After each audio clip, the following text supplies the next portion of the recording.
Today, the country of Myanmar, otherwise known as Burma, is a torn nation that has almost been constantly racked with civil war and strife since gaining its independence almost 75 years ago. 1,000 years before, the situation was not so different. The main contrast is that in this millennium, the idea of a unified Burmese nation did not and had not yet existed. Instead, this land was made up of a conglomeration of different ethnic groups, city-states, tribal confederations, and cultures all vying for power in a world of diversity. From this, how did Burma become one of the great hegemons of Southeast Asia throughout the centuries? It would take the likes of a true founding father.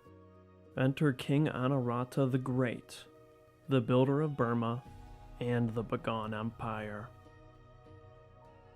In a time before the nation of Burma, the inhabitants did share but one thing. Most of these many people followed some sort of Buddhism. Very roughly, in the early 11th century, we can identify 5 main ethnic groups that dominated the politics of medieval Myanmar.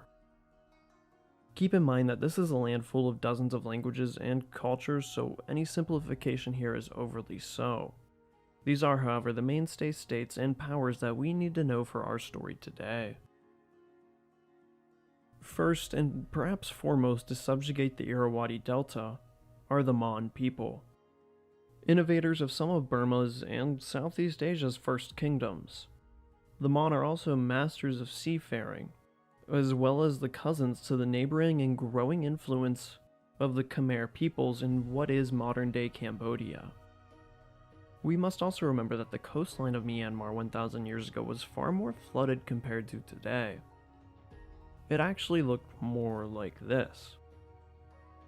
Now, with one end of the mighty Irrawaddy covered, in the north, where this stream trickles from the foothills of the Himalayas, there are semi-nomadic people grouped together and called the Shan.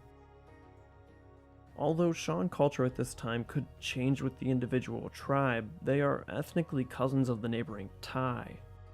Their influence correspondingly encapsulated most of northern and eastern Burma.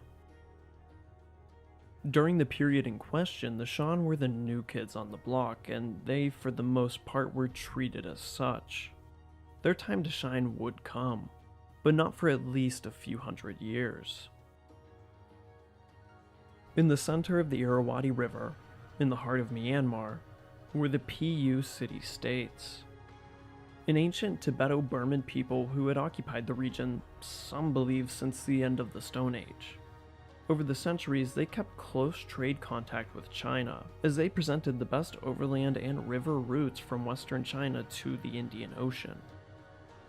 The PU have numerous villages and settlements, but 5 main cities that run in nearly a straight line dotting central Burma.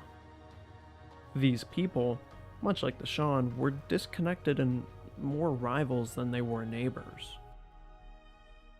In the west, along what can be called the Rakhine coast, lived another group of settled Tibeto-Burmans. They likely settled there around the time that the PU started their cities, but one thing is strikingly different. Instead of replacing their native counterparts, these Burmans actually intermingled with the Indo-Aryans already living in the region, creating a melting pot of culture where Burma met India. And lastly, but most important to the story of this yet-to-be nation, are the Burmans themselves. We call them Burmese, but they call themselves the Bamar. Unsurprisingly, and like the PU, these were another Tibeto-Burman people. Unlike the PU, the Bamar went east past the Irrawaddy and into neighboring China. From as far back as the 7th century BCE, these people were a part of no less than 3 kingdoms in the southeastern corner of China's Yunnan province. For a little over 1,000 years, starting with the Dian culture and ending with the Nanzhao kingdom, which lasted until 902. This fateful year was a coalescence of multiple issues piling up that eventually saw the chief minister of Nanzhao overthrow and create his own, dubbed the Kingdom of Dachinagi. He soon thereafter would be overthrown by the Dali kingdom. This, combined with the fact that the Burmese power had been declining in the region for more than 100 years, would see a massive exodus south, past the Himalayas and into the valley that had safeguarded their PU cousins for centuries. The Burmese had finally made it to central Myanmar. Here they established city-states just like the PU had, including the setting of our story today, the city of Bagan, where the long story of the Bamar truly begins. Located near the confluence of the Irrawaddy, Bagan was believed to be founded half a century before the collapse of Nanzhao, circa 850. The early days of Bagan are something faded in folklore and myth, with 33 unattested to kings, many of which probably did not exist or, at the very least, are nowhere to be found in the historical record. The first king of Bagan that takes a small shuffle into the historical limelight was King Thainko.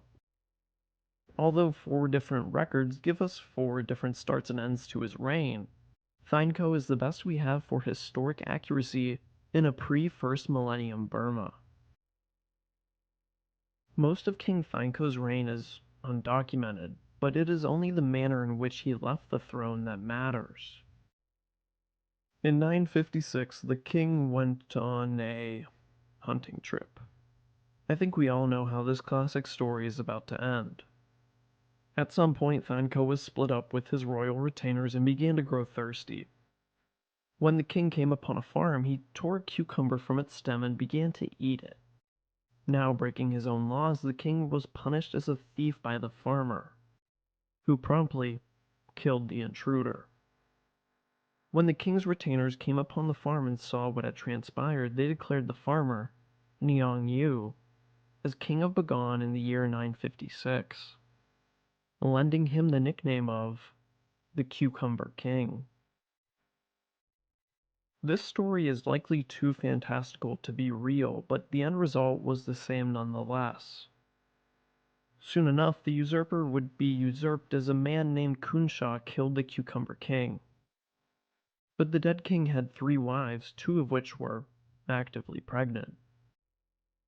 King Kunsha decided to add legitimacy to his own name by sparing these wives, taking them as his own, and raising the children of the Cucumber King as if they were his. Soon enough, the first wife gave birth to a boy named Kyoso, who was to be Kunsha's heir. Then a few months later, the second wife gave birth to another boy named Sakate. These 2 boys were to be raised by the man who had killed their father. Again, I'm sure you have some idea of how this age-old story ends. As Kyoso and Sakate grew into their teenage years, a certain level of resentment grew alongside them. But at least one of them would restore Bagan away from King Kunsha when he met his end. This all changed on May 11th of 1014, when the Cucumber King's childless wife gave birth to King Kunsha's first and only child. His name was Min Saw, the man who would go down in history as Anarata the Great. Although King Kunsha was elated by the birth of his son, the 2 other forcefully adopted sons were not so eager to welcome another brother. He was not even related to them after all, 13 years younger, yet supposed to inherit the city of Bagan from the usurping King Kunsha. As Anarata grew up in the royal palace, he was always met with disdain from Kyoso and Sakate, who viewed him as yet another usurper to their father's crown. Regardless, the dysfunctional royal family trudged along. 7 years later, in 1021, when the brothers reached the age of 20, they decided to turn on the man who had raised them as his own. Just as King Kunsha had done to the Cucumber King, his 2 boys orchestrated a palace coup and overthrew their father's killer. They surprisingly did not revenge kill him, but forced him to take vows as a Buddhist monk, exiling him to never return to Bagan. In his place, the elder brother, Kyoso, would become king of Bagan while Sakate would become his heir apparent. replacing a 7-year-old Minsa who would still be second in the line of succession. With Kunsha gone, King Kyoso kept Minsa and his mother in the court of Bagan, trapping Anarata in an all too familiar spot as Kyoso and Sakate were in. Kyoso would go on to reign for 17 years. While he wasn't a terrible king and even built on to the walls of Bagan, he was a bit out of touch with his own people.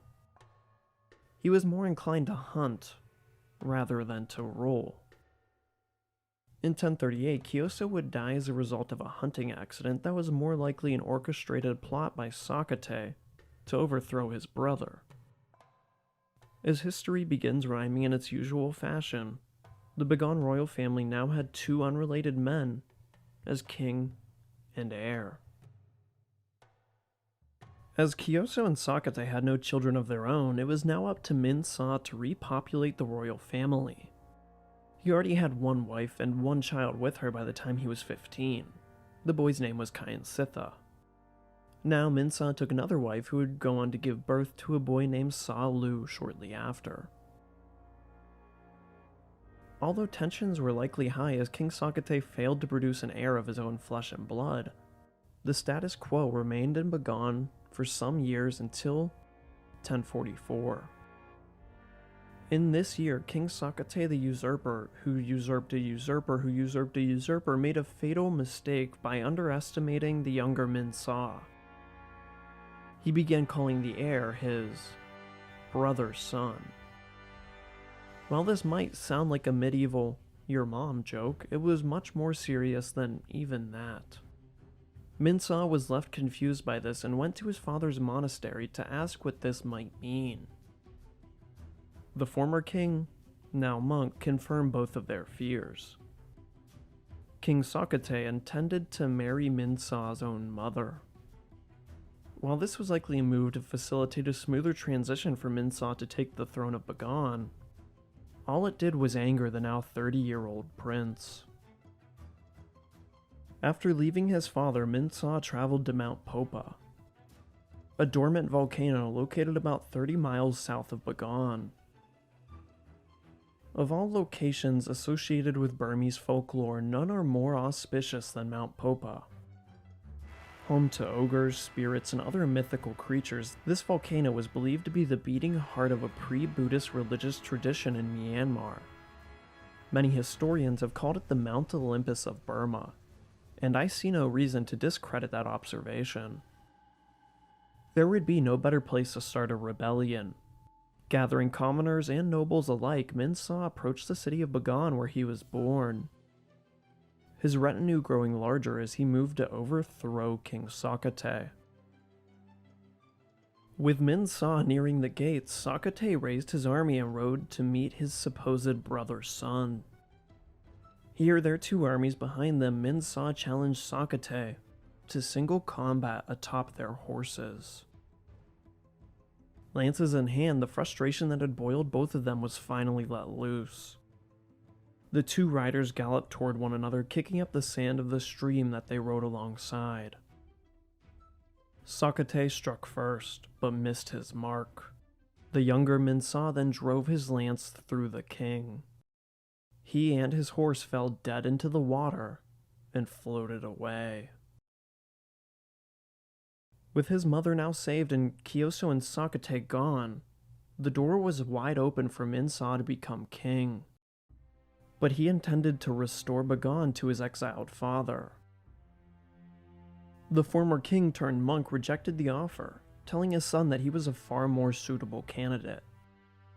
Kunsha would remain a monk but would stay in contact with the new king.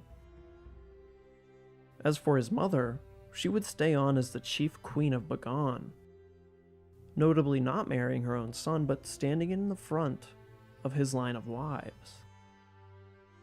On August 11th of 1044, Minsa rode through Bagan and was crowned as king.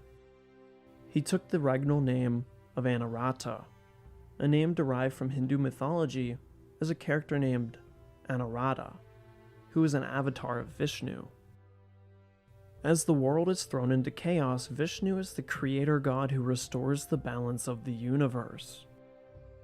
Just as King Anarata had restored balance in Bagan, soon he would create his own universe, in the form of Burma.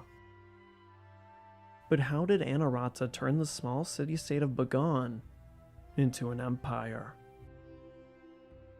Instead of looking to expand his land area, he actually decreased it, in efforts to connect his country by means of water.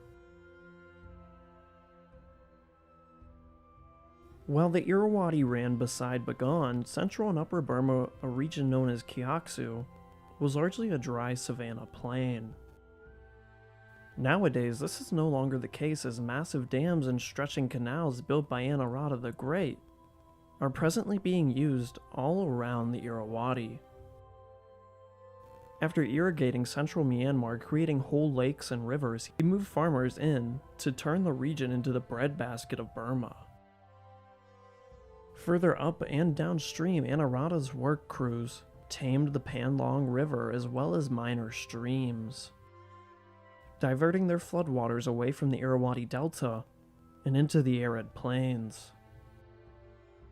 A similar attempt was made on the mightiest of these tributaries, the Matinji River. After 3 years of collapsed canals, broken dams, and hundreds of workers dead, these efforts were left abandoned. While Anarata transformed central Burma into a granary district of rice and vegetables, not even he could tame all the rapids of these powerful streams. In 1048, just as Anarata was concluding his campaign against the rivers, his father and the former king, Kun Shah, died a monk. He had seen his son retake what he had lost, but he would never get to see the whole glory of his reign. With Bagan at the center of a newly created and flourishing agricultural society, it was now time to weaponize these farmers. After all, an army does run on its stomach. To commence the military campaigns that would cement the legacy of Bagan, Anarata entrusted his military into the hands of a few key and mostly mysterious figures. In Burmese tradition, the 4 leaders of Anarata's military are known as the 4 Great Paladins. First and foremost, there was the firstborn child of Anarata, Prince Kyansitha. The youngest of these much stronger men, Kyansitha brought the strategic edge on the table that the other 3 paladins somewhat lacked. He was considered the mastermind behind the many ambitious campaigns of his father. The next 3 paladins are men that we know very little about until becoming the king's generals. They were all lower-class men from all over Burma who proved to hold some sort of exceptional talent, showing that Anarata was not one to pick from the already refined strata of nobility, but a meritocratic ruler at his core. First, there was Sipi, known as the Great Swimmer from the Yongyu, a region located just outside of Bagan and on the Irrawaddy River. He would show his worth as the head of all maritime expeditions. Further upstream, a man from Myanmar named Hitsui Yu was said to be an expert climber and lumberjack, who could soar through a forest of palm trees just as fast as he could cut them down. For this, he would remain as Anarata's forward guard. Finally, hailing from the lush foothills of Mount Popo was a farmer capable of plowing whole farms in the matter of a day. His name was Lon Letpi, and it is said that he could drive 60 oxen at once to sow his crop. On top of this otherworldly herding skill, Lon Letpi and his legendary horse, Lemothakung, were both impressive physical specimens, making them everything Anarata needed in a warrior. He would do his part by leading the main cavalry and elephant contingents of Bagan. Now a swimmer, a climber, and a farmer all managed to paddle, boulder, and sow their way to the tippy top of the social ladder. Something that likely would have never happened had it not been for the new king of Bagan. These 4 men, although the main generals of Bagan, were not the only characters in the Burmese army. Remember when I said Anarata's story is covered in myths and folklore? Well, here we go. Sometime during the early days of Anarata's reign, a trading vessel from India wrecked and was left marooned in Thatan, a kingdom located in southern Burma. Two Muslim brothers were the only survivors, Beata and Beatwi. They drifted on a plank into the rivers of Burma before reaching a Buddhist monastery. Here they met a monk who gave them food, water, and a powerful medicine that seemed to fuel the brothers. One day, when the monk was gone, the two men discovered the source of their healing. A dead man wearing all red and still holding his cane. This was the remains of a mythical being called a Zagi. Zagi were magical alchemists who lived in an invisible forest, could fly, and travel under the ground. They devoted their lives to healing themselves for immortality as well as mortals from sickness. Somehow the monk happened upon a dead one, and well, he used his body parts as a cure-all elixir. So the brothers did what any reasonable man would do when presented with a dead demigod. They ate him. By doing so, they had gained some of his powers and became superhumans. Soon enough, the king of Thatan, Manuha, found out about these shipwrecked cannibal mutants and ordered a hunting party to slay the two brothers. Beatwi was killed by means of ambush and buried under Thatan Castle as a protection ward. As for his brother, he managed to escape and flee north to Bagan. Here he met a much more accepting King Anarata, who welcomed the man into his growing retinue of unique and talented men. You would think that hiring a man with superhuman abilities would be enough to make him lead general, but Anarata had more pressing issues for this man to attend to. Beata was named Flower General, nothing more than a flower boy who would travel 30 miles back and forth from Bagan to Mount Popa every day in order to bring flowers to the king. During his daily journey, Beata eventually met a woman who lived on Mount Popa. Well, kind of. She was actually a flower-eating ogre.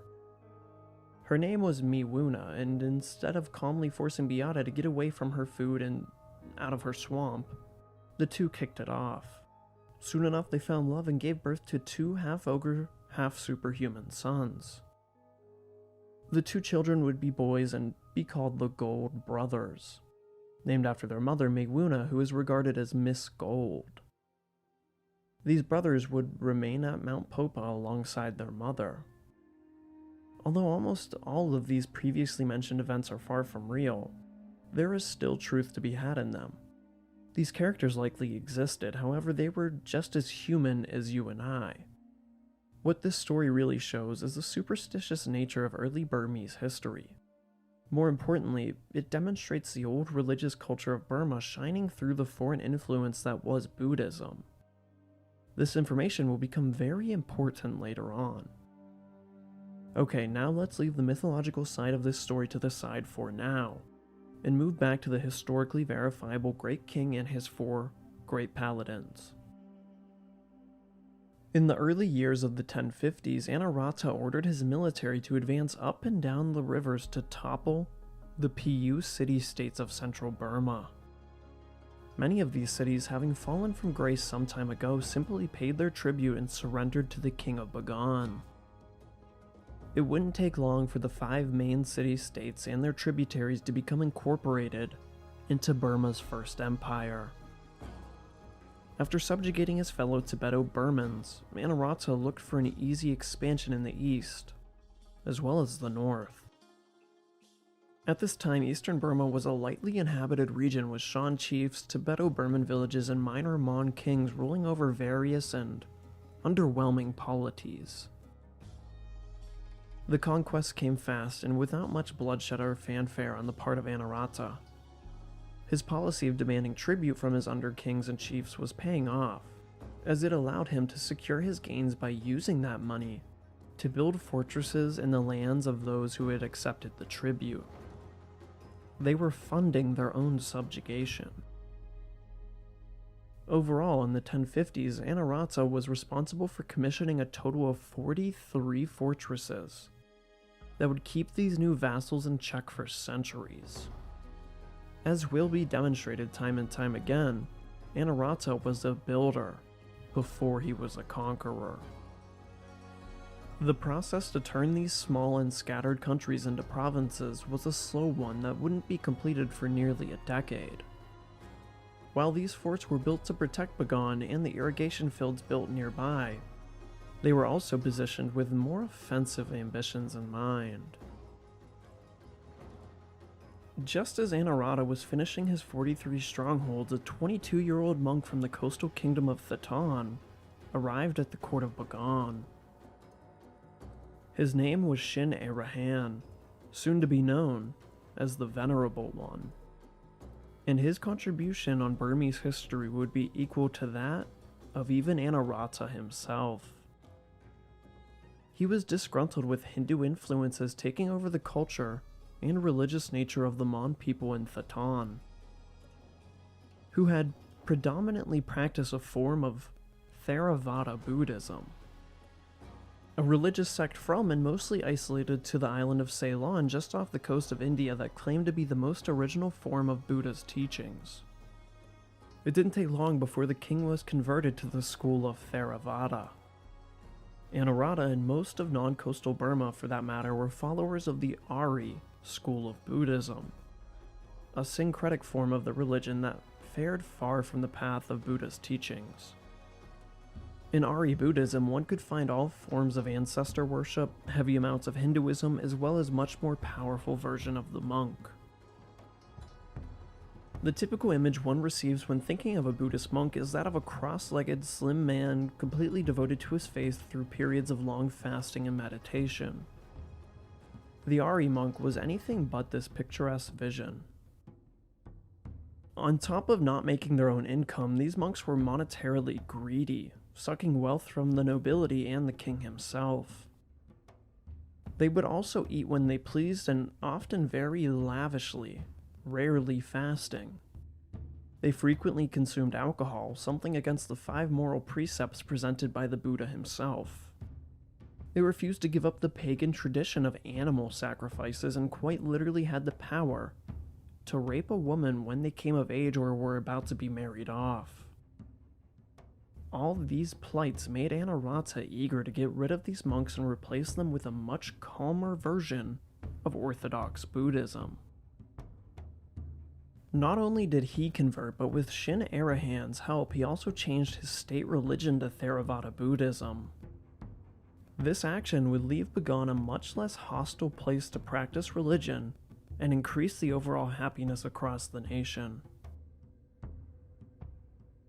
While converting would benefit the everyday folk, it was also a way for King Anarata to seize even more autocratic power than he held. By ousting the Ari monks, he took many of their treasures, enriching the coffers of Bagan. It was also a way to combine the influences of both church and state. With all this reforming, Anarata did carry over one foreign influence into his brand of Theravada, the worship of the Nat. Nats are believed to be ancestor spirits that overwatched all natural things in the world. From the trees to the seas, King Anarata expanded this worship and created his own martyrs by compiling an official list of 37 great Nats, people in life who were met with terrible deaths that protected mortals in their afterlife. Think of them like something as a saint. We have already met a family of these great Nats who resided on Mount Popa. Their violent end we will discuss in a few short years. While Anarata had converted his country to Theravada and managed to keep the pre-Buddhist traditions of Burma alive, there was yet another facet to this adoption we have yet to discuss. While Shin Arahan was attempting to escape the Hindu influences of coastal Burma, he had inadvertently brought them to central Burma. At this time, Hindu practices had been firmly embedded into Mon Theravada, turning Anarata's adoption into a 3-way meeting point where ancient Burmese practices met Hinduism, and were all overlaid with the teachings of the Buddha. If there's one thing that the region of Burma is consistently, then that is diverse. A perfect religion for a crossroads of culture. Now armed with a new faith, Anarata took his church and state and weaponized it. His gaze set on southern Burma, where the religion of Theravada was being corrupted. At this time, coastal Burma was dominated by a handful of Mon city-states. Although more powerful than the PU cities, they were still far eclipsed by the rising rule of Bagan. However, there were two cities in particular that held a monopoly over the lucrative waterways of the Irrawaddy Delta. In the west, between the Irrawaddy and Sitang rivers, lay the city of Pegu. To the east, the gatekeeper of the Tenasserim coast and the city where Shin Arahan was born and Biatwi was buried under, Thatan. Anarata called for these Mon kingdoms to surrender before beginning a full-length conquest. The minor countries did so without a second thought. For Pegu, their reasons for surrender rested across the ocean, in India. For centuries, the Chola Empire was slowly building southern India's greatest maritime power. They controlled southern and eastern India and dotted their way across the Indian Ocean and as far away as southern Sumatra, accepting tribute from these faraway kings. In layman's terms, the Cholas monopolized the lucrative trade all across the eastern Indian Ocean, and with Pegu, all the resources that flowed from the Irrawaddy Delta. The city of Pegu and its king became a vassal of the Chola Empire only 30 years ago. For Anarata and many of the Mon people, this was a symbolic reclamation and likely the largest roadblock in the way of an early unified Burma. With their great emperor Rahendra the Conqueror dead, reinforcements from the Deccan Plateau were nowhere to be found. Thus, the king of Pegu was forced to surrender yet again, to a much more formidable ruler, who was in the midst of building his own empire. For this, the king of Pegu was allowed to remain as governor of the region for the rest of his life, but Anarata would handpick the next governor upon his death, ensuring an end to the dynasty of Pegu and the beginning of Bagan's connection to the Indian Ocean. Now, there was only one man in the way of complete control over the Irrawaddy Delta, King Manua of Thatan. Already, Manua and Anarata had been embittered rivals for some time. When the Zagi-eating flower general Beata escaped to Bagan for refuge from the king of Thatan. And more recently when Shin Arahan left Thatan to convert the kingdom of Bagan to his native Theravada Buddhism. Now rivaled in both myth and religion, Anarata's target fell on war against King Manua. In 1057, King Anarata requested the Theravada Buddhist canon books held in Thatan. King Manua rejected this. It would make the king of Bagan appear to be his superior and the champion of Theravada. With this rejection, Anarata got all the casus belli he needed to invade what was becoming the corrupted and more Hindu-inspired center of Theravada Buddhism in Burma. Here was the golden hour of the four great paladins. Thatan would be no easy task to take. While Anarata's son, Kyan Sitha, besieged the city itself, the other three, lesser-born generals did their part in cutting the city off from its wider state, thus isolating and starving out the populace that lay inside. After 3 months, the four paladins accepted the surrender of Thatan. King Manua was surprisingly spared. He, along with thousands of his Mon countrymen, were brought upstream to Bagan. Anarata was a conqueror, but he also saw the value in diversity. In the city of Bagan, the Bamar lived side by side with Mon, Indians, and Shan. These new Mon inhabitants would bring a certain level of sophistication into the new empire. They would go on to be the main architects for Anarata's soon-to-be-seen temple-building campaigns. They also brought with them an alphabet, one that would be adopted and adapted to become the first Burmese alphabet, comparable to how the Greeks used the Phoenician script. The Burmese alphabet did exist before the reign of Anarata, but after the conquest of Lower Burma, it was popularized. With all this diversity, it begs the question, how did the first Burmese empire find the Burmese identity? While diversity is still the keyword here, we must also take a wider look at Bagan's two neighbors in the west and east, to see what Burma is not. We've already discussed the maritime might of the Great Chola Empire, but we have yet to talk about what would become Southeast Asia's largest contiguous Hindu kingdom, Cambodia's Khmer Empire. Anarata's Burma, while not clearly xenophobic against Hindus, is the region stripping of that culture to replace it with a different religion, and incorporating the many local ethnic cultures into one nation. And that is the cradle in which the Burmese national identity was founded. The rulers of Angkor Wat were at this point building and taming an empire from the jungle and waterways for some 200 years. They controlled most of present-day Thailand, Laos, Cambodia, and even bled into southern China and Vietnam. They were Southeast Asia's premier empire, even before their peak. For Anarata, his empire's growth only meant more attention from the god kings of Angkor Wat and India. He needed to establish strong borders with both of his much more powerful Hindu neighbors, if Bagan was to survive. But to do that, Anarata first needed to show that the new king on the block was not to be trifled with. Although the Khmer Empire held a predominant Hindu religion, their main ethnic group was a branch of the Mon, cousins of the Irrawaddy Mon. So, King Anarata almost directly challenged the Emperor of Angkor, Udayaditya-Varman II.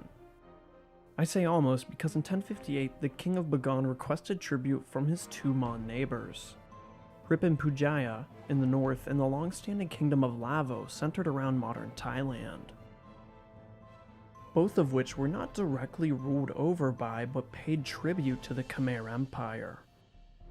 This was perhaps the biggest gamble Anarata made over his reign. With all their focus might, the Khmer could surely crush this fledgling empire of Bagan. But they were not at their full power level. During the reign of King Udayaditya-Varman II, a few wide-scale rebellions consumed the Khmer in the east, leaving the western periphery of the empire particularly vulnerable. While the northern Mon state paid Bagan their requested tribute, southern Lavo did no such thing and sought aid from Angkor. The Khmer sent an army that combined with Lavo's, and from here they jointly invaded the Tenasserim coast, on their way to retake the city of Thatan for the Mon. The four great paladins, already expecting an invasion, were held in a defensive position all along the interior mountains of the Tenasserim. Not expecting such a large force from the previously split Burma, the Khmer and Lavoese armies were defeated and forced to retreat. With a shared tribute buffer state in the form of Rippinjaya secured in the north, and the Khmer shown the defensive capabilities of the Tenasserim in the south, the Khmer Empire recognized Anarata and Bagan as one on the same footing as their own. While he risked everything he had just built and nearly plunged Southeast Asia's superpowers into an all-out war, Anarata had secured Bagan's eastern border.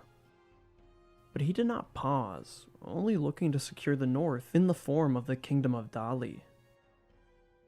Like he had in the south, Anarata used religion as a motivator to conduct warfare, which is of course very ironic considering Buddhism is supposed to be a practice of peace. The Kingdom of Dali, who had only recently found its footing since the aforementioned Bamar inhabited Kingdom of Nanzhao was overthrown, prescribed itself to a form of Buddhism we have yet to discuss and still exists today. Like Anarata's form of Theravada Buddhism, Azalism incorporates many aspects of local culture and mythology into the teachings of the Buddha. While Burmese Buddhism limits itself to a few nats and alchemists, it appears that Azalism takes it a step farther. The name itself derives from the Chinese Dali word for Hindu and/or Buddhist priest. While this form of Buddhism did share certain aspects with its Tibeto-Burman neighbors and inhabitants, it also has a big difference. Magic was very much so real, and the most magical was the head monk of Dali, who could be seen as one of, if not the most important man at the court of any given king.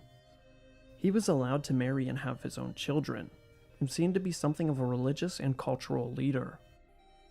And so, one of the places where the Bamar people stopped on their way to inhabiting central Burma was under the sway of a brand of Buddhism that would have been viewed by Anarata as not completely foreign, but perhaps corrupted, such as the old Ari school was. Just as Anarata had requested the Theravada teachings from the king of Thatan, the king of Bagan demanded a certain piece of tribute from Dali, a tooth of Buddha himself. Just as the bones of dead saints grew in number with religious fervor in Western Europe, with every new form of Buddhism there seemed to be 100 more teeth of the Buddha turning up in South Asia and beyond. It seemed if you wished to be a great Buddhist king, you needed your own true tooth of the Buddha. And Anarata was nothing if he was not a great king. Many times over. When Emperor Duan Silian of Dali rejected Anarata's peaceful proposal to send the tooth of the Buddha as tribute, Anarata, along with his 4 great paladins, traveled north, but there would be no war on this campaign. When the Burmese army reached the capital of Dali, which shared the name of the kingdom, Emperor Silian shut the gates in the face of the paladins. He did not think that the king of Bagan would actually come to claim the tooth, and now was ill-prepared to militarily confront the Bamar. Anarata only wanted the tooth from Dali. He didn't need to militarily show his prowess to subdue his northern flank like he had in the east. They were already partly Tibeto-Burmese after all. All he needed to do was show Dali that, if he wanted to, he could sweep through the kingdom and destroy the capital. With this now clearly shown, the 2 emperors entered into negotiations. While Silian refused to give up the tooth, he was willing to give Anarata the next best thing, a jade sculpture where the tooth had rested on. Seeing that this was the best he was going to get for a peaceful resolution, Anarata gave Silian his own gifts before returning to Bagan. While Dali and Bagan avoided coming to blows, it was Bagan who was now firmly in the driver's seat of their diplomatic affairs. Dali did not become a tributary state of Bagan, but the 2 kings did enter into something of an uneasy alliance. On his way back to Bagan, Anarata decided to use his army to subdue more of the Shan peoples in the east of his kingdom. With Dali and Khmer off his back, these Shan surrendered themselves to Anarata without so much as a fight. One of these Shan chiefs gave his daughter, Manhala, as a token of peace and a marriage partner for King Anarata. The king accepted and entered into his 3rd marriage, and the first one in over 15 years. Anarata's other 2 queens did not take well to this new sister bride. She was much younger and apparently more beautiful, and she quickly became what seemed to be the king's favorite wife in such a short time. Jealousy was rising at Bagan's court, something that would only grow tenfold over the ensuing decades. After conquering the Irrawaddy Delta, defeating the Khmer invasion, and showing Dali what the Burman metal was made of, Anarata sat on his expansive nature to consolidate his new gains. This time was spent repairing and building new canals in these conquered areas. Moving the various ethnic groups on the edges of Bagan into the central part of his realm was something that would introduce more people to the growing Bamar culture. After 2 years spent in relative peace, the 4 great paladins' focus was directed on their next target, the prosperous Rakhine Coast and the accompanying Kingdom of Arakan. This was more than just a war brought on to unify the Burmese, of which the inhabitants of Arakan were a part of, although they were different from their cousins in Bagan. This was a family affair. Anarata's first wife was a princess of Arakan. Now their son, Kayan Sitha, was here to claim his maternal inheritance. The kingdom of Arakan was surrounded by mountains with only a few accessible passes to send an army through. While Bagan couldn't muster a force large enough to overrun the whole country, the 4 paladins were left to choose one of these passes. Kyansitha and his 3 generals took the northern pass through Arakan in 1060, marching straight through the country until arriving at the gates of Pyensa, the very city where Anarata's first wife was born. It's unknown if the king of Arakan held any relation to Kyansitha at this point, for we do not know the name of his maternal grandfather. Regardless of relation, the 4 paladins besieged the capital of Arakan, took the city, and ousted the aforementioned king. What transpired in this aftermath was a poorly planned and ambitious raid. This was no conquest, only a heist built on Anarata's favorite justification for a war: religion. Resting in the city of Pyensa was the giant Mahumani Buddha, a statue of utmost cultural importance to Burmese and Buddhists alike. In the Buddha's lifetime, only 5 images were made of him. 2 in his native India, another 2 waited for him in paradise, and the last one was right here in Arakan. Anarata, like his Theravada canon and Tooth of the Buddha, wished to bring his Colossus back to Bagan. The one-of-a-kind and multi-ton statue would be hard to move with modern machinery, let alone a few cut-down trees to roll it over mountains, rivers, and jungles. They could, of course, take the other route into the Indian Ocean and upstream through the Irrawaddy, but this would only get them so far upriver and risk the chance of losing the great Buddha statue in the silty bottom of the Burmese coast. The 4 great paladins, with all their talent and strength, could not get the Grand Buddha out of Arakan. Seeing their attempt would be a failed one, they returned it to its pagoda and left Arakan, but not before taking all the wealth from the temple, making up for their failed art heist. Just like in Dali, the religious nature of Anarata's war was not fulfilling its goals completely. The face of the Theravada school was powerful, but without these relics he was not yet the defender of that faith. Northern Arakan would pay submission to Bagan for the next few decades, while southern Arakan would be ruled separately by another king and remain staunchly independent. The stubborn inhabitants of the Rakhine coast would not enter Burma's first empire, nor the second, and barely the third and final. After a successful but not awe-inspiring campaign on northern Arakan, Anarata went further north still, his eyes set on a small kingdom named Patikea. Not much outside of the name of this kingdom is known. We aren't even sure of its exact location, but we do know that its kings were Indian, and that's about it. Kyansitha and his paladins went on a short campaign in 1061, and in the end, Patikea would join the many tributary states of the Bagan Empire. After this short-lived campaign, the major military conquests to unify Burma were complete. Bagan was an empire, and it would stay that way for more than 200 years. With a nation founded, Anarata continued how he started, by building Burma up from the bottoms of the riverbanks to the peak of the pagodas. Anarata's building campaigns had just begun. With hundreds of feet of new coastlines seemingly appearing from the ocean floor every single decade, Anarata put a particular focus on constructing ports along the Indian Ocean, thereby increasing the imports and exports of Burma and more closely connecting Bagan to the wider world. Besides creating a nation that has lasted for a millennium, bringing numerous ethnic groups together and turning unfarmable land into some of the most fertile irrigation networks in medieval history, Anarata is known above all else as a great temple builder. His temples were not just towering structures, but usually held some kind of purpose. Regardless of whether it was to store a religious relic, punish a captive king, or in the case of Tamate Temple, a border. On the eastern limits of the previous savanna that Anarata had converted into an agricultural paradise, he constructed a small one-story structure. While its intricate patterns are obviously impressive, its size in Anarata's day made it one of his smallest grand achievements. A later second story was added by his own grandson, and it remained as one of the 9 pagodas outside of the city of Bagan. In the Bagan Empire, that is.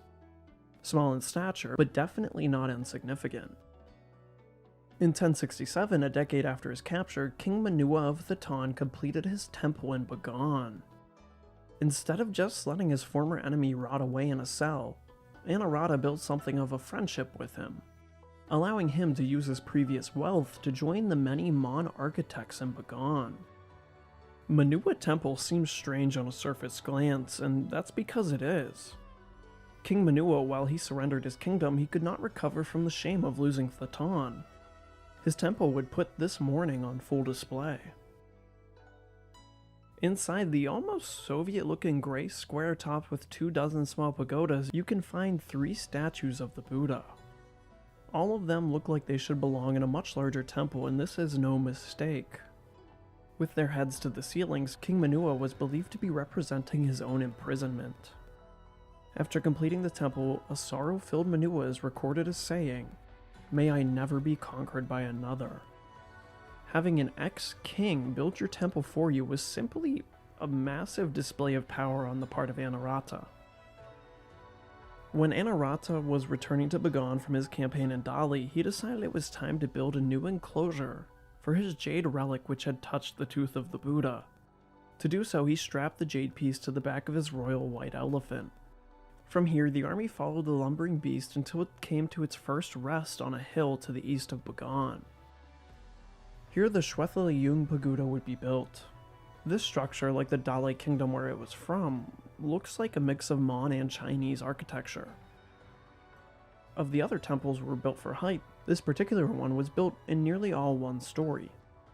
The temple is still culturally significant to this day, as an elephant dance festival, a celebration that is believed to be unbroken since the days of Anawarta. Every year, a team of men fashion a life-size elephant made from bamboo and paper. Then 29 of these teams compete to see who has the most accurate elephant dance. The winners have always been rewarded, today in the form of cash. Elephants choosing where to construct one-of-a-kind temples did not end at the top of this hill. Just outside of Bagan, Tantiakong Pagoda was built in much the same manner. A royal, albino elephant was given 4 teeth of the Buddha. Their acquisition is a bit of a mystery, however, as are many of these holy molars. Then, where the beast rested is where they started construction. Tantiakong Pagoda might be on the smaller side, coming in at just over 90 feet tall. But it is a true masterpiece, its 9 exterior levels, all coated in a gold leaf. Standing at the top of this pagoda, a head of a dragon appears from the base of the structure. A few miles from this pagoda, on the banks of the Irrawaddy, is another similar-looking masterpiece, Lakhananda Pagoda, or Joy of the World. Unlike the previous temple, this one stands completely alone. No base rooms, just a pyramid that starts going straight up in the middle.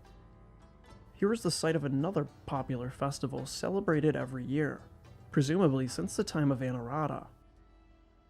Again, in the city of Bagan, there is another important structure that is far different than the previously discussed temples and pagodas, Ubali Ordination Hall. Ordination halls are built for the purpose of a few select Buddhist rituals, including of course the ordination ritual. This particular one would only be a footnote in architecture and archaeology, if not for a much later addition. At the tail end of the 18th century, in the midst of Burma's Third Empire, the Kongbong dynasty began the painting of elaborate frescoes. These wall paintings feature 28 Buddhas among other scenes from the Buddhist canon. Perhaps the jewel of Anarata's extensive building campaigns is Shwesangon Pagoda, which is actually an early prototype of a stupa. While pagodas have new floors for every level, the stupa has a much larger central opening. Shwesangon Stupa was founded, unsurprisingly, by the marching of another royal elephant with the remains of a dead prophet on its back. Not a tooth of the Buddha, although this structure would come to house one in time. Instead, it was the front bone, so his forehead. The elephant rested with the cranium piece just outside of Bagan, and so began a 40-year construction of one of Burma's finest temples. Anarata would not even see this temple be completed, as it was finished under the reign of his son, the Paladin Prince Kyansitha. The pagoda still stands to this day, but has seen many natural disasters over the past few hundred years. Where it was originally gold leaf on the Pyre, after the 1975 7.0 magnitude earthquake which centered on Bagan, it was thereafter replaced by less expensive copper plates, somewhat ruining the original version. This has undergone much scrutiny from the archaeological community, but remains as Burma's way of re-glorifying the works of their ancestors. To complete Anuradha's spot as one of the greatest temple builders in history, he commissioned Shwesan Da Pagoda. Located in Bagan, this pagoda is the tallest of its kind in Burma, and remained as one of the tallest buildings in the world before the Industrial Revolution. This monolith would play host to some more body parts of the Buddha, a lock of his sacred hair. This was acquired from King Manua when Bagan conquered the city-state. Anuradha funded the building of a huge number of pagodas and other religious structures. This in turn created a trend for his successors that saw Bagan become home to more than 2,000 temples throughout the centuries. He did all this while adopting and adapting a mostly Mon architectural style, setting the major style for Burmese building in stone.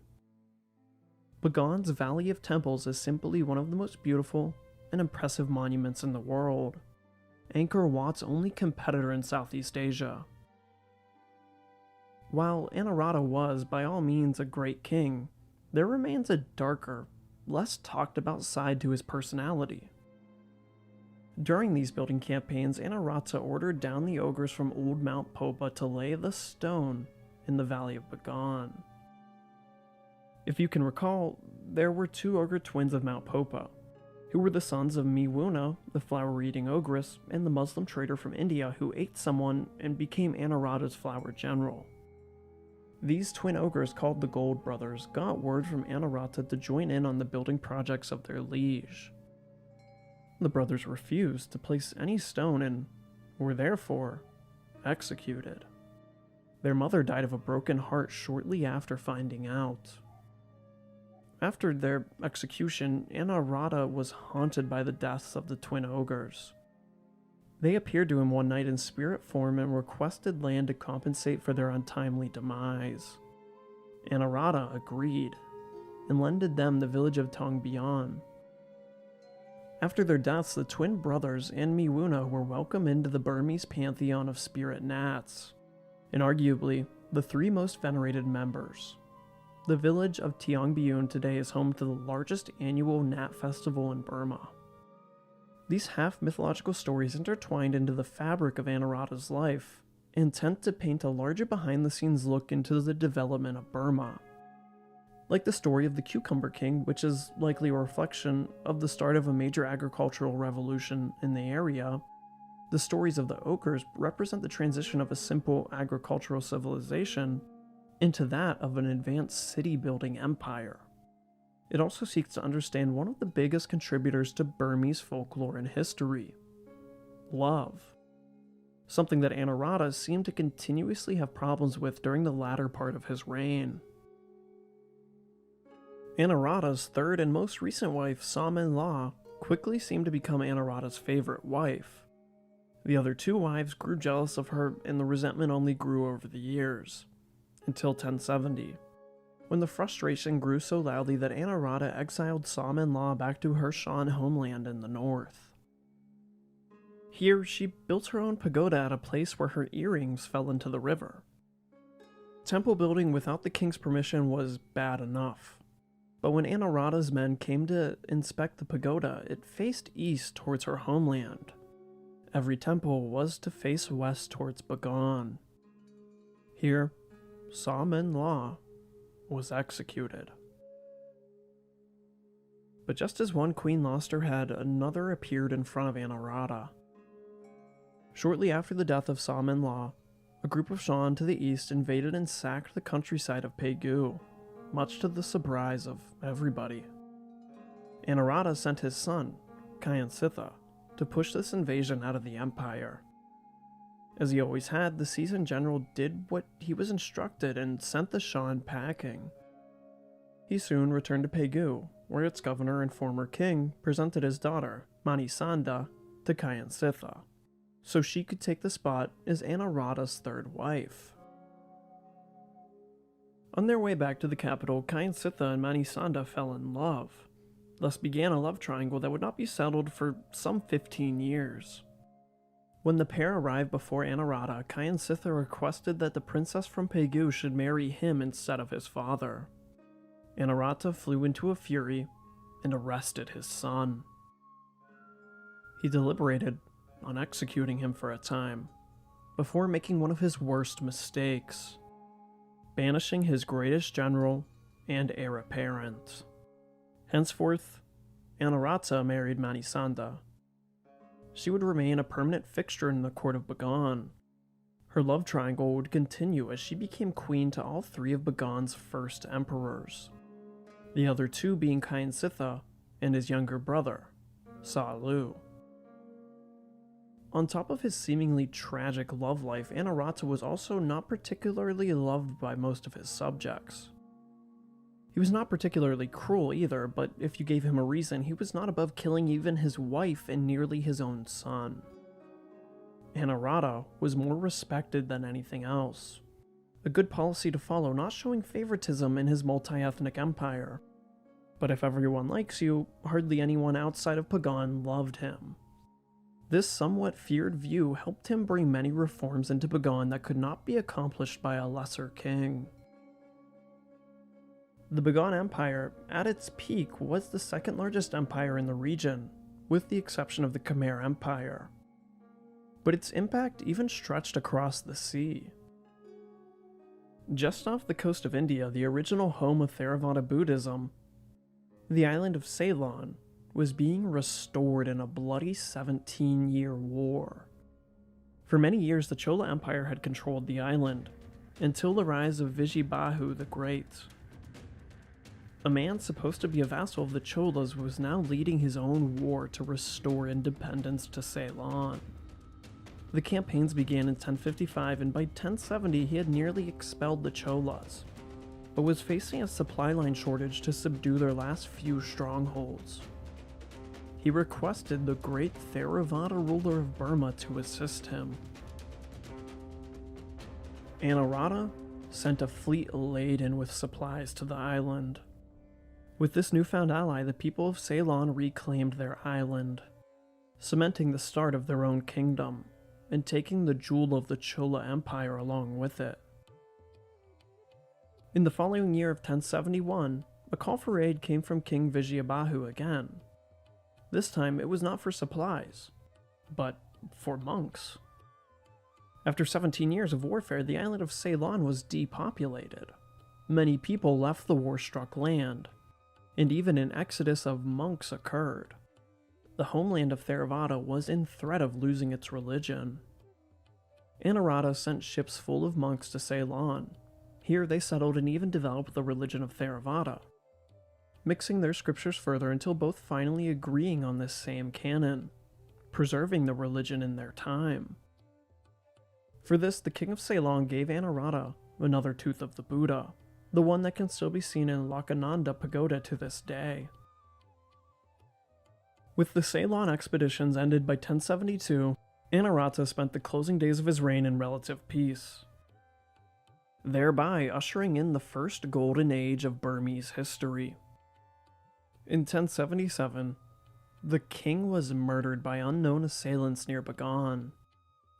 While different stories crop up for his death, it likely had something to do with his sons and the love triangle coming ever more so to the forefront of court politics. Anarata is likely the most important figure in Burmese history. He is the father of that nation, and his 33-year reign coincided with the creation of the Burmese national identity, flourishing architecture, the adoption of what is still the most practiced religion in the country, advancements in agriculture, and most importantly, a strong and lasting empire that would come to cement Burma on the world map for the next 1,000 years. Alongside Bayanag of Tungu and Alangwampaya of Kongbong, Anawarta is considered the first of three great kings in Burmese history. although all three of these kings were the founder of each Burmese empire. The other two likely wouldn't have existed if not for the building block. That was Anarata the Great.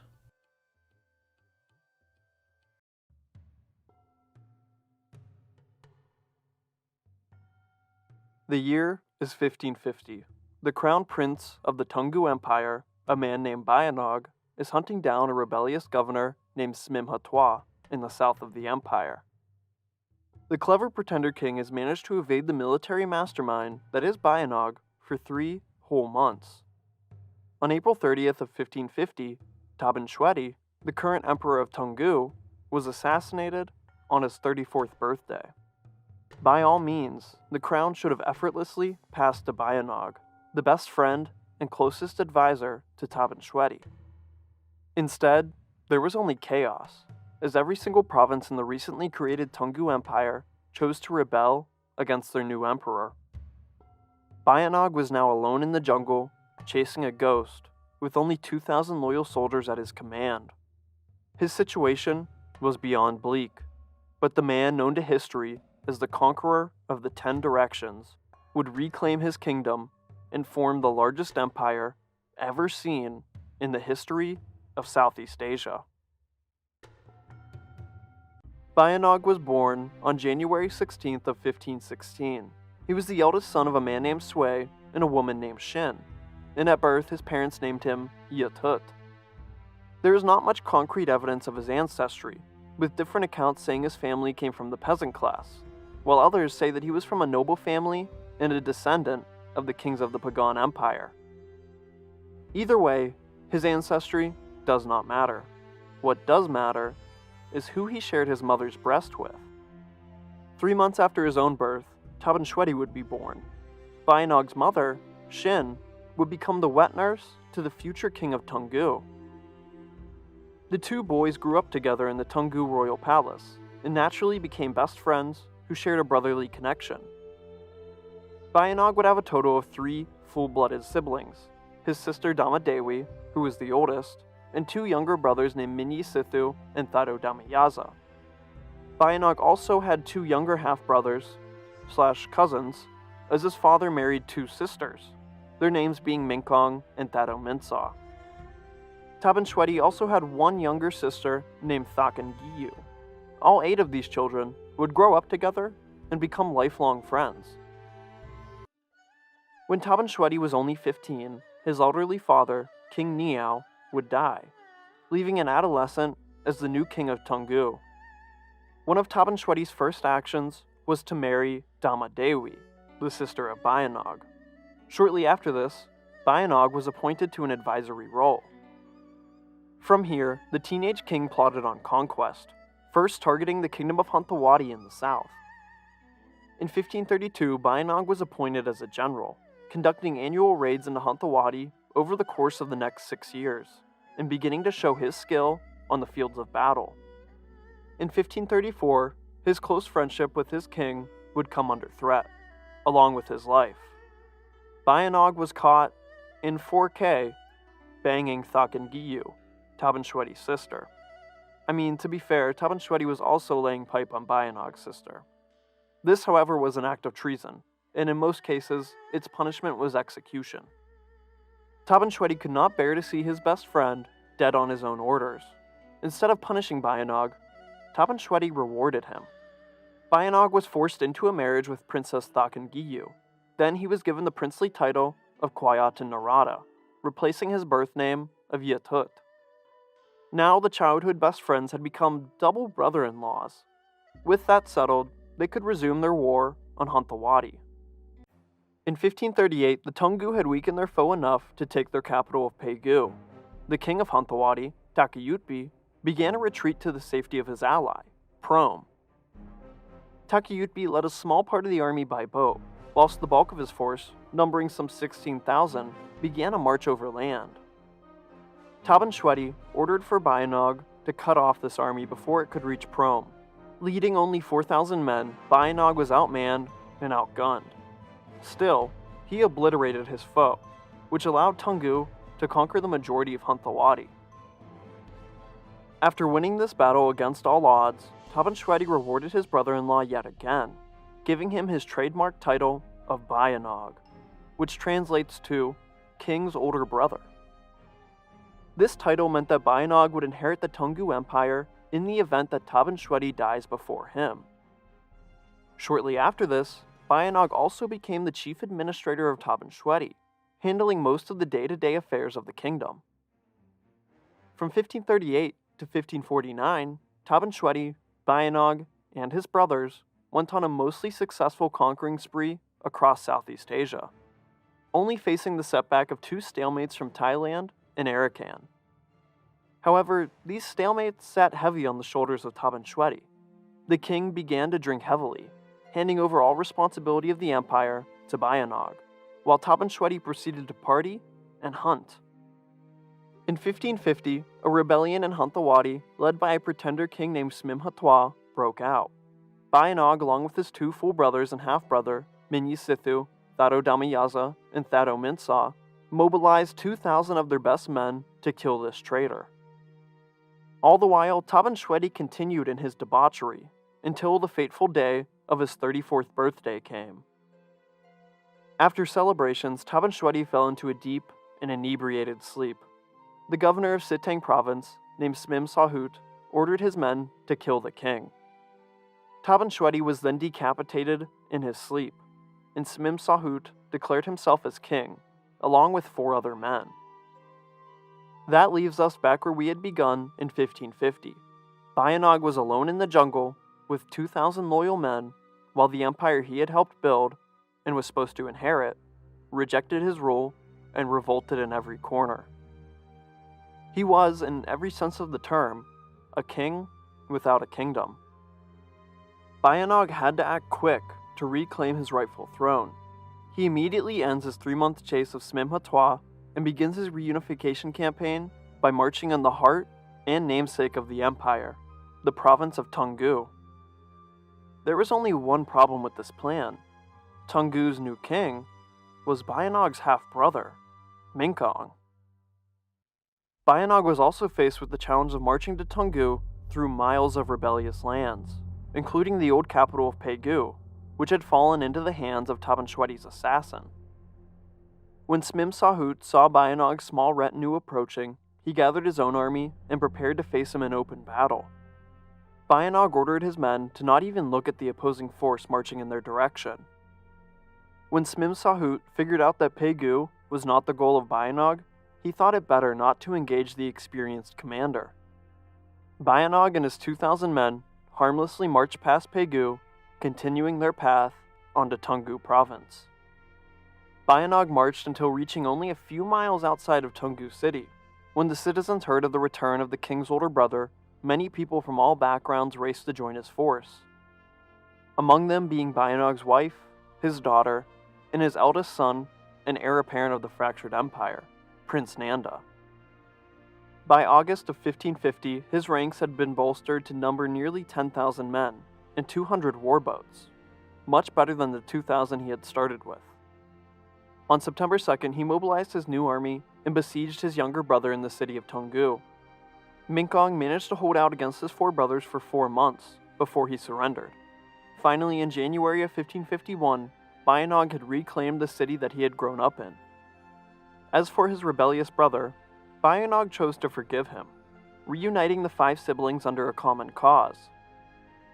After capturing the city, Bayanog formally coronated himself as king.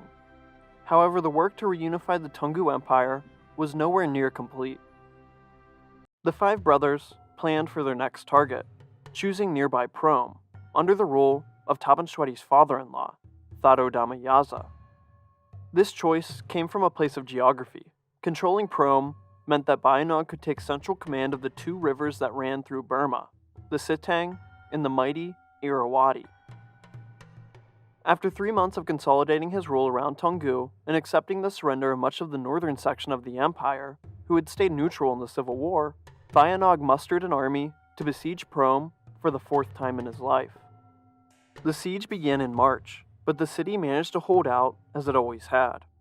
The pretender king inside was a much more challenging opponent than Bayanog's disloyal brother. Thado Damayaza was an experienced general in his 50s who was made famous in challenging the king of Thailand to an elephant duel. The Thai king ran while his wife blocked the pursuing Thado Damayaza. He then cut down the queen in his place. Bayanog withdrew and regrouped his force, besieging Prome for the fifth and final time. The siege was off to a bad start. The walls held firm and the garrison stubborn. They needed a miracle to reclaim this city, and a miracle they got. Minkong, the once traitorous brother of Bayanog, mounted his war elephant and started to charge. Disregarding his own safety, he rammed the gate with his elephant at full speed. The gate collapsed, and the Tungu warriors charged in just behind him. The city was captured, and Thado Damayaza attempted to flee, but was caught along the way. Minkong had just proven that he would be nothing but loyal to Bayanog from this point onward. Bayanog was now left with a hard decision. He had spent many of his early and adult years around Thado Damayaza, who had been nothing but good to him up until this point. He viewed the man as something of an uncle figure. Where Bayanog forgave and pardoned his brother, the same treatment was not extended to Thado Damayaza. He executed the man. Bayanog immediately regretted this decision and carried this on his shoulders for the rest of his life. He then appointed his brother, whose name was also Thado Damayaza, as Viceroy of Prome. After the conquest of Prome, Bayanog quickly turned his army to reconquer Pagan, one of the most important centers of Burmese culture. The city was ruled by a man named Sakate, who had taken advantage of the power vacuum left by the late Taban Shwedi. He commanded very little power outside of the city itself, and was far less of a challenge as Pagan fell in just a week to Bayanog. The northern borders of Taban Shwedi's empire had been restored, but Bayanog continued marching north towards the city of Ava and into the heart of the Shan Confederacy. He nearly reached the city before hearing the news. Smim Hatwa, the man who Bayanog was initially chasing when Taban Shwedi was assassinated, began a march on Tungu. By this point, Smim Hatwa had consolidated his rule over much of Hantawadi. In August of 1550, he defeated and killed the assassin of Taban Shwedi, Smim Sahut, subsequently conquering the capital city of Pegu. Bayanog returned in haste to defend Tungu. Smim Hatwa withdrew to Pegu once hearing of the emperor's return. Bayanog gave chase and reached the walls of Pegu by March 12th of 1552. Smim Hatwa, no longer running from Bayanog, exited the walls of his city atop a war elephant. Gesturing towards Bayanog, he challenged him to single combat. Bayanog accepted, and confidently rode upon his own elephant to finally meet Smim Hatwa face to face. The duel was brief. Bayanog, an expert warrior, managed to scare Smim Hatwa so much that he fled the scene. Pegu was taken, and the capital was finally in the hands of Bayanog. Smim Hatwa, in a common sight, was on the run. He abandoned his wife and his army. The fleeing king managed to evade capture for an entire year before the Tungu captured and executed the pretender. With that, Bayanog reclaimed Hantawadi and fully restored the empire of Taban Shwedi to its former glory. Keep in mind that he did this in only 2 short years, where it had initially taken 13. After this, he named his brother, Minyi Sithu, as the governor of Martaban province. With his empire restored, Bayanog can now refocus his attention north, towards the Shan states. In the summer of 1553, he sent an army led by his 15-year-old son, Prince Nanda. Perhaps as an attempt to test his military merit. The Shan, however, were prepared to meet the prince, gathering a force sizable enough for Nanda to call off the invasion before it had even begun. This would be the first of many military setbacks in the life of Nanda. Whilst his son was on campaign, Bayanog was on his own campaign of sorts, beginning a building project of a new royal palace in the capital city of Pegu. By January of 1554, it was completed, and in front of this elaborate palace, Bayanog formally crowned himself as the Tungu Emperor. With his position of King of Tungu Now thrown to the side, he named his once traitorous brother, Minkong, as the viceroy of Toungoo province, showing that the trust between the two siblings was now, without a doubt. With Prince Nanda's withdrawal from his Shan campaign, the Horse Lords to the north were still one of Bayanog's biggest threats. Assembling an army of some 20,000, Bayanog split his army in two. One army led by Minkong would advance on the city of Ava from Toungoo province, while another army led by Thaddo would advance on the banks of the Irrawaddy River from Pagan and meet his brother at the city of Ava. Commanding 200 warboats that would sail up the Irrawaddy was the governor of Prome, Thaddo Damayaza. The fourth and final brother of Bayanog would stay behind in Martaban in case the Thai got any ideas. Bayanog would station himself in his new capital along with Nanda, prepared to meet Arakan if they too saw this as an opportune moment to invade. The Confederation of Shan states prepared to meet the armies of Toungoo once more. This time, the Toungoo would not tuck tails and run. The three brothers advanced on Ava as planned and besieged the city. With their superior firepower in the form of cannons and firearms purchased from Portuguese traders, they took the city of Ava in January of 1555. With the city's capture, the youngest brother of Bayanog, Thaddo was given his own province to govern over, with his seat being the city of Ava. The campaign paused for only a brief moment before the three brothers turned north yet again.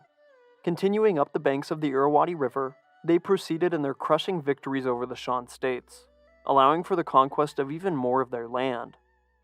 With this, the initial campaign against the Shan states was put on a successful hold. The brother governors returned to their respective provinces, and Bayanog held on to peace for the better part of a year. Over the course of that peaceful year, the Shan state of Mong Nai, one of the most powerful members of the Confederation, decided to join Toungoo, fearing their impending conquest. On a more tragic note, the brother of Bayanog and governor of Martaban, Minyi Sithu, died of unknown causes. He was succeeded by his son as viceroy. The five brother generals would never enjoy another campaign altogether, but the four remaining ones would continue to conquer with his memory behind them. In 1557, Bayanog gathered his largest army yet, some 30,000 men, to invade the Confederation of Shan states. Commanded by his three brothers yet again, along with Prince Nanda, the army went north and faced little resistance. The Shan chiefs and kings submitted to Toungoo without a fight, until they reached Hisapwa. Here, the Confederation gave their last serious stand, but were defeated by overwhelming odds and gunpowder. By November of 1557, Bayanog had nearly conquered all the Confederation, with only a small number of Shan states managing to evade conquest in the far northeast. He was now the undisputed ruler of central Burma. This would not go unchallenged, however, as Mong Nai, who had submitted peacefully to Toungoo in 1556, revolted. The brother of the ruler of Mong Nai was Makudi, the king of Lan Na, a regional power to the east that commanded much respect. King Makudi supported his brother's war to reclaim Mong Nai, sending in the soldiers of Lan Na. Bayanog, in a display of strength, personally commanded an army that put down this rebellion, showing that he was not one to be trifled with, destroying the armies of Lan Na and Mong Nai in mere months before executing the ruler of Mong Nai. With that, the Shan were back under the control of Bayanog, which meant that he could now incorporate the Shan army into his own.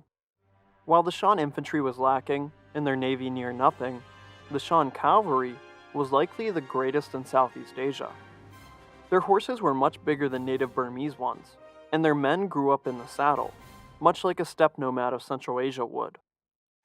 With the Shan cavalry incorporated into the gunpowder tactics of the Toungoo army, this combination would prove to be a near unstoppable wrecking ball across Indochina.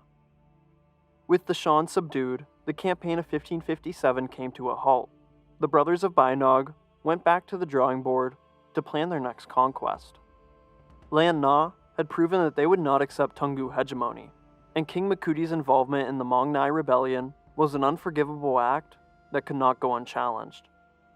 For this campaign, the three brothers of Bayanog and Prince Nanda led their own armies, while Bayanog himself commanded the main army. In 1558, the invasion began, and arrived at the Lan Na capital of Chiang Mai at the end of March. Bayanog offered King Makudi a peaceful surrender and gave him 3 days to deliberate. On the second day, King Makudi chose to surrender and was spared his life. He was then brought back to Pegu, where he pledged to become one of Bayanog's vassal kings. Shortly after the Toungoo armies returned from the Lan Na campaign, something unexpected happened.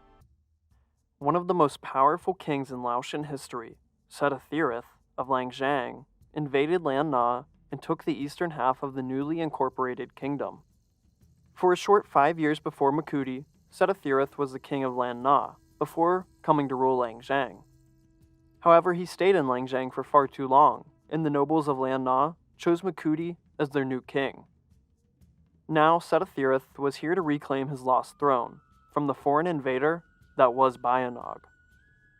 By this point in 1558, the bulk of the Toungoo army was in the northeast, conquering one of the leftover Shan states of Hessenui. They succeeded in this, but were now faced with the prospect of defeating an invasion from Langzhang. Bayanog called upon his brother, Thado Minsaw, to expel Setathirith from Lan Na.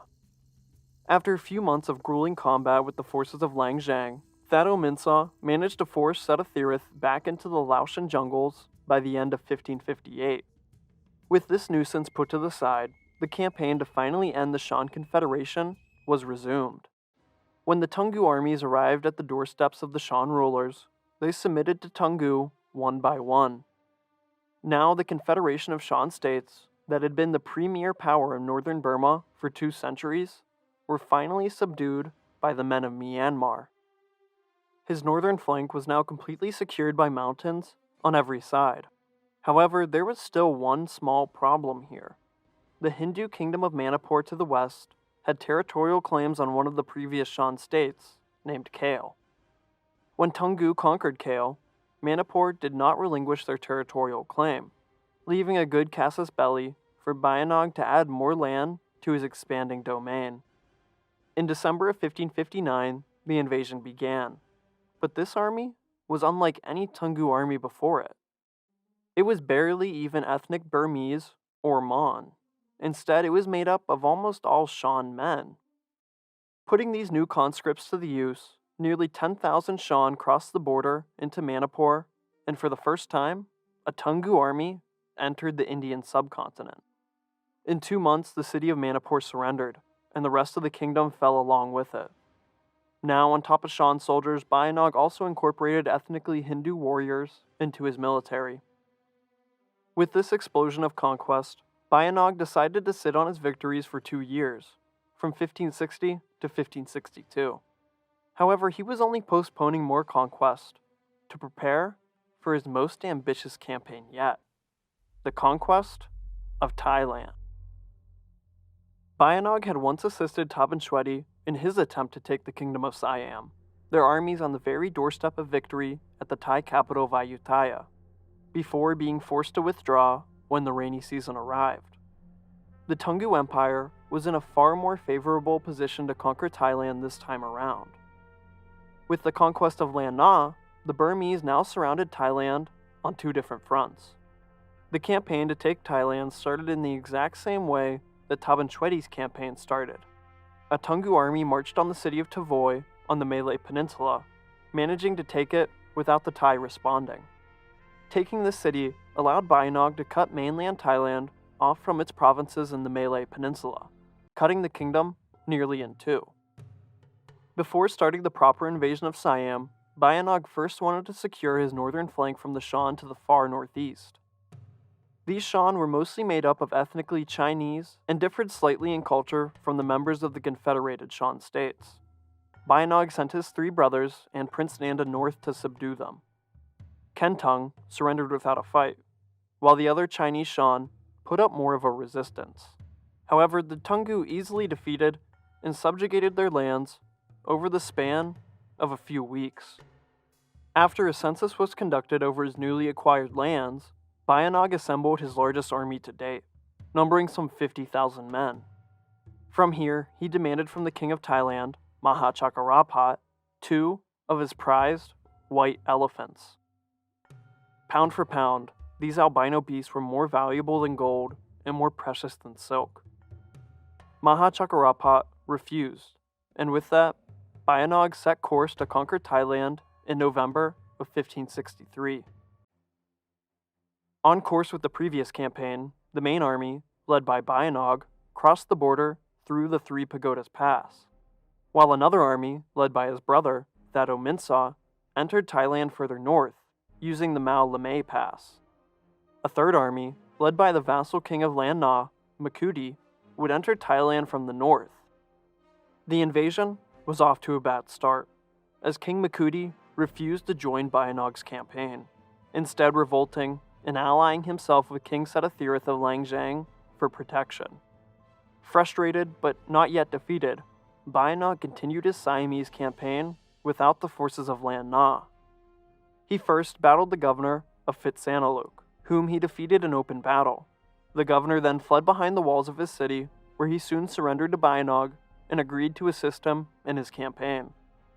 After this, the armies moved south, inching their way ever closer to Ayutthaya. Blocking their path was the once mighty kings of Sukhothai, who had fallen in recent centuries to become vassal kings of Siam. Their king, Thamaracha, submitted to Bayanog without a fight, and also joined him in his conquest, swelling his already massive army to nearly 60,000 men. From here, Bayanog marched on Ayutthaya, hoping to succeed where he and Taban Shwedi had failed. In front of them was the obstacle of a capital surrounded by rivers and a swamp around that, with 3 Portuguese warships protecting the harbor. After a few weeks of exchanging artillery with the fortress and the warships, the Burmese managed to capture the Portuguese boats, leaving the path to conquer Ayutthaya wide open. Bayanog ordered a non-stop artillery barrage on the city itself that lasted for days, killing civilians and soldiers alike. After the bombardment ceased, King Maha Chakrapat came out of his capital under the white flag of truce. He surrendered and conceded to the demands of Bayanog. These included a yearly tribute of 300 pounds of silver, 30 war elephants every year, 4 white elephants, and the son of Maha Chakrapat, Ramswan. Maha Chakrapat also had to abdicate his throne and become a monk in favor of his son, Mahintrathirat. And lastly, Siam would become a vassal kingdom of Toungoo, formally completing the conquest of Thailand. Siam was now Bayanog's puppet, but the campaign could not end here. There was still the problem of King Makudi of Lan Na, who had revolted against Bayanog at the start of the invasion. Bayanog then turned his army north to subdue Lan Na once again. The 60,000-strong army arrived at the Lan Na capital of Chiang Mai. The defenders inside needed no convincing of their impending doom, and ran out of the city before a siege could even begin. King Makudi begged for Bayanog's mercy, which he granted, and sent him to Pegu, where he would live out the rest of his days. In his place, Bayanog placed a new vassal ruler in Lan Na. A woman named Visudadevi would become the new queen of Lan Na. After this, Bayanog was forced to return to Pegu, which had erupted into rebellion from Shan peoples that Bayanog had resettled in the capital. The Shan rebels burned down much of the city, and the royal palace. Bayanog entered a scorched city as the rebels dispersed into the countryside. The capital would need rebuilding. Bayanog saw this as nothing more than an opportunity to flex his might. With Lan Na brought back under the fold of Toungoo, there was only their ally to deal with, King Setathirath of Langzhang, a man who continued to be a thorn in the side of Emperor Bayanog. This time, Bayanog decided to invade Langzhang, lest he face more disruption in future campaigns. The army was to be headed by Crown Prince Nanda himself. Nanda had proven that he was capable of leading detachments of armies under the overall command of his father and uncles, but he had never been the supreme commander of a campaign up until this point. He proved his merit as the son of Southeast Asia's greatest conqueror, and took the Langzhang capital of Vientiane in early 1565, although the war was not over. King Setathirath escaped into the jungles and continued harassing Toungoo armies by use of guerrilla warfare. Nanda was forced to chase the king who evaded him at every turn, leaving his armies to face death by arrows that appeared from the midst of the jungle, or by the simple harshness that is the land of Lao. Nanda gave up on capturing Setathirith and installed his son-in-law as the vassal king of Langzhang, although Setathirith still had nominal control over most of the kingdom, excluding Vientiane. Nanda returned to Pegu and brought with him many Langzhang nobles as hostages, including the brother and cousins of Setathirith. With Thailand conquered, Lan Na subdued, and Setathirith on the run, Bayanog found this opportunity to enjoy a rare peace. From 1565 to 1568, the Tungu armies went on no major campaigns, instead defending their borders from the likes of King Setathirith, who continued to grow in strength. Eventually in 1567, Setathirith besieged and retook his capital, expelling the Tungu from his lands. Meanwhile at Pegu, Bayanog was overseeing the rebuilding of his burnt city. He reconstructed his palace, this one even grander than the last. He even rebuilt the city walls, having 20 gates with 5 on each side of the gridded square. Each of these gates was funded and built by the 20 vassal rulers that Bayanog had gathered in his conquests. Each vassal ruler would enter through the respective gate when they were summoned to Pegu. To the north, there was Siam, Tenasserim, Martaban, Pagan, and Baisan. To the east, there was Prom, Ava, Tungu, Dala, and Langzhang, in which no vassal king would enter for some time. To the south, there was Lan Na, Momik, Moyen, Mogong, and Tavoy. And lastly, to the west, there was Kao, Mon, Niangshui, Therawati, and Teni. These gates cemented Tungu's reign over the regions that they had conquered, as it was quite literally set in stone. In 1568, the deposed king of Siam, turned monk, Maha Chakrarapat, was given permission by Bayanog to return to his homeland on grounds of a religious pilgrimage. He soon abandoned his Buddhist robes and retook the throne of Thailand from his son. He then formed an alliance with King Setathirith of Langzhang and prepared to get revenge on his subjects to the west who had flipped sides to Bayanog during his 1563 conquest of Siam. He targeted the governor of Phitsanulok and Sukhothai, Maha Thamaracha. Together the Lao and Thai marched on the city and began to siege it. Bayanog responded by mustering another huge army, numbering some 70,000 men. Splitting his army in fifths, he entrusted himself, his 3 brothers, and his son to reclaim Thailand under the Tungu banner. One of the armies was sent to break the siege of Phitsanulok, but they could not defeat the besieging force of Ayutthaya and Vientiane. The Tungu army, instead, decided to break through the siege line and join the defenders inside. The combined and besieged garrison then plotted on how the siege could be broken. While they didn't have the numbers to sally out and defeat the army, they held the advantage of blocking off the river they sat on. Flaming rafts were then constructed in the city and sent downstream, much to the displeasure of the Thai fleet, which was all but destroyed by the flames. With that, the hopes of continuing the siege dwindled, and both armies started to withdraw. The Burmese pursued the retreating armies, hopeful to catch one of them off guard, until they themselves were caught off guard by King Setathirith. The ambush turned into a slaughter, as the Tungu played directly into the hand of their opponent. With the Tungu army in the region put to the sword, the Thai returned to the sparsely defended city of Phitsanulok. The unprepared garrison was surprised, and the city fell to the Thai army. Another one of the 5 Tungu armies was defeated by the Laotians while marching on Ayutthaya. They were in turn defeated themselves by one of the 3 remaining armies, and Setathirith was forced to withdraw to his domains in Langzhang. King Setathirith may have been defeated in the end, but he had just annihilated 2 Tungu armies, and proved yet again that he was a formidable opponent. The 3 remaining armies marched on Ayutthaya and put the city to the siege. The Tungu attempted to mine under the walls and place explosives, but the Thai constantly sallied out to prevent them. There was also an attempt to build a bridge across the moat to reach the upper battlements of Ayutthaya. This too failed under constant harassment from the garrison. Sometime during the initial phases of the siege, the rebel king of Thailand, Maha Chakrarapat, died of unknown causes. His son, who was formerly the vassal of Bayanog, retook his crown and took over the siege in his place. The Burmese attackers decided on a new course of action to take the city. A spy of Thai origins was sent into the city before opening the gates on the night of August 7th of 1569. The city was stormed and taken shortly after. King Mahenthra Thirit was taken as a hostage, and in his place, Bayanog chose to appoint the loyal governor of Phitsanulok, Maha Thamaracha, as the new king of Thailand.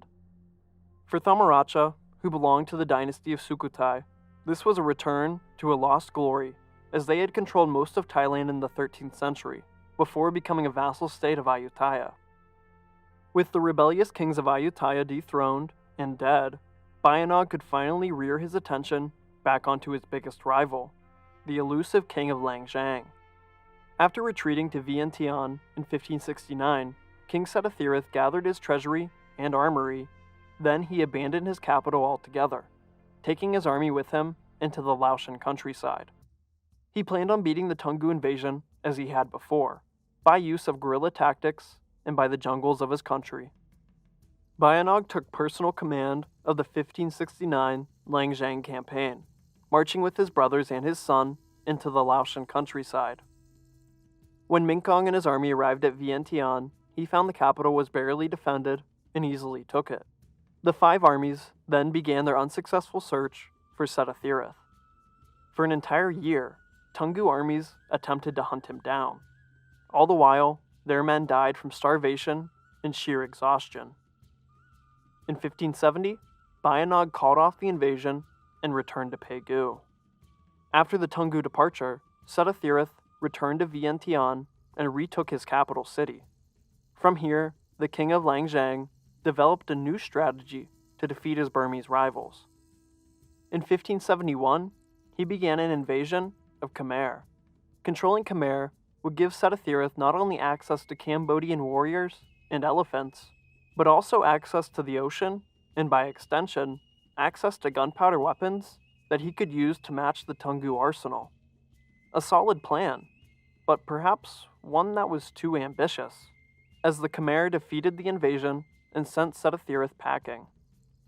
Setathirith went back to Langzhang. While he was gone, the nobles of his kingdom were plotting his overthrow. Upon his return, the 37-year-old warrior king of Langzhang was assassinated by his own people. He left behind one child to succeed him, a boy, who was born mere months before his father's untimely death. A regent would need to rule in his place for 18 years before he came of age. Setathirith's right-hand general, Sen Solintha, then led the Langzhang army back to the capital from the failed Cambodia campaign. He deposed the infant son of Setathirith and declared himself as the king of Langzhang. This move was unpopular among the Lao, and many refused to recognize the legitimacy of this usurper. With Bayanog's greatest rival dead, and Langzhang on the brink of civil war, the Burmese king thought it was due time to finally bring the kingdom of Langzhang into his empire. Another Toungoo army was sent to Lao in 1572, this one only numbering 6,000 men, a far cry from the previous Toungoo invasions. Sen Solintha easily defeated this negligible force before they could even reach Vientiane.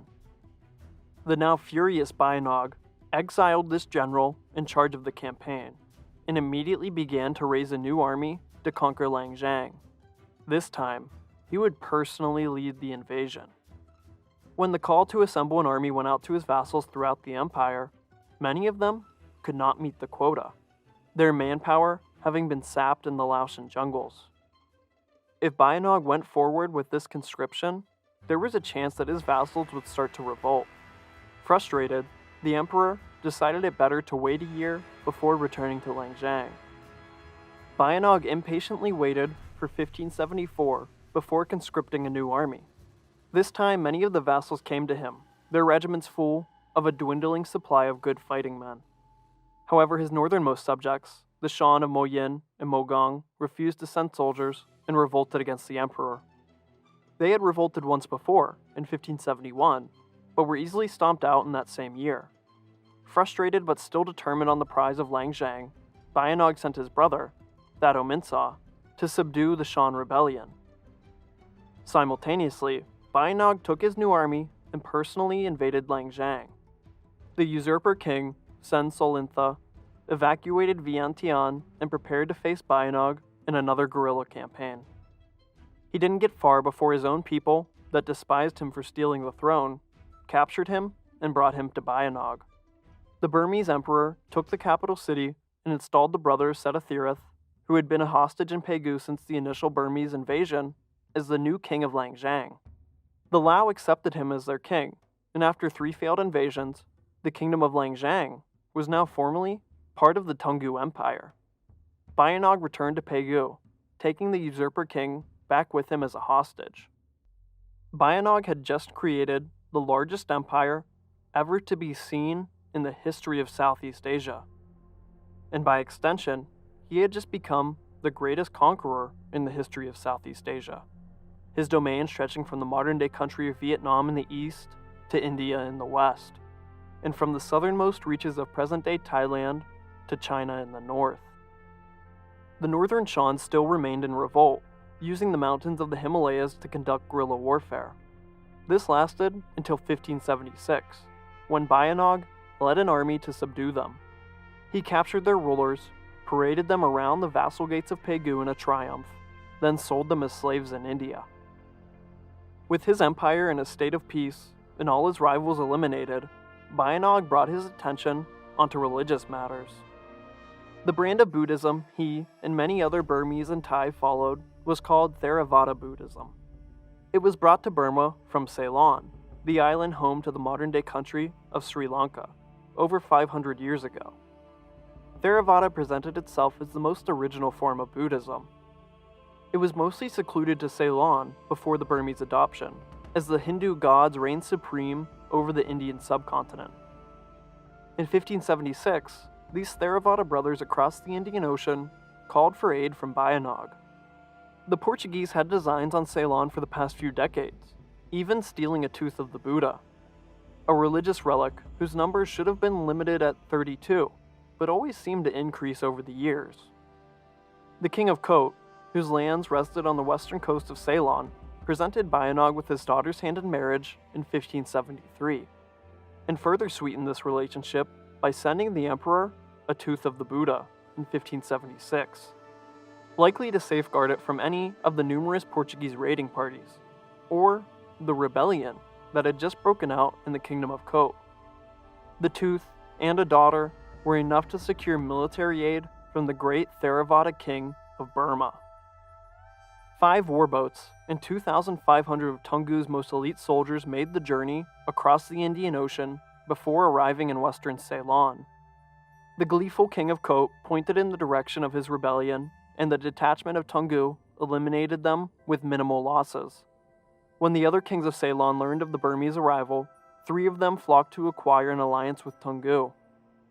This was in turn granted by the Tungu generals under the condition that the kings of Ceylon keep the Theravada faith alive. After this, the Tungu army returned to Bayanog, and the emperor sent sporadic detachments of men to assist the men of Ceylon, mostly against the encroaching Portuguese. After the return of the 1576 Ceylon expedition, Bayanog decided to give his empire a break from the systemic warfare that had formed it. From 1577 to 1580, this peace lasted, before it was disrupted by a rebellion in the far east of Langzhang.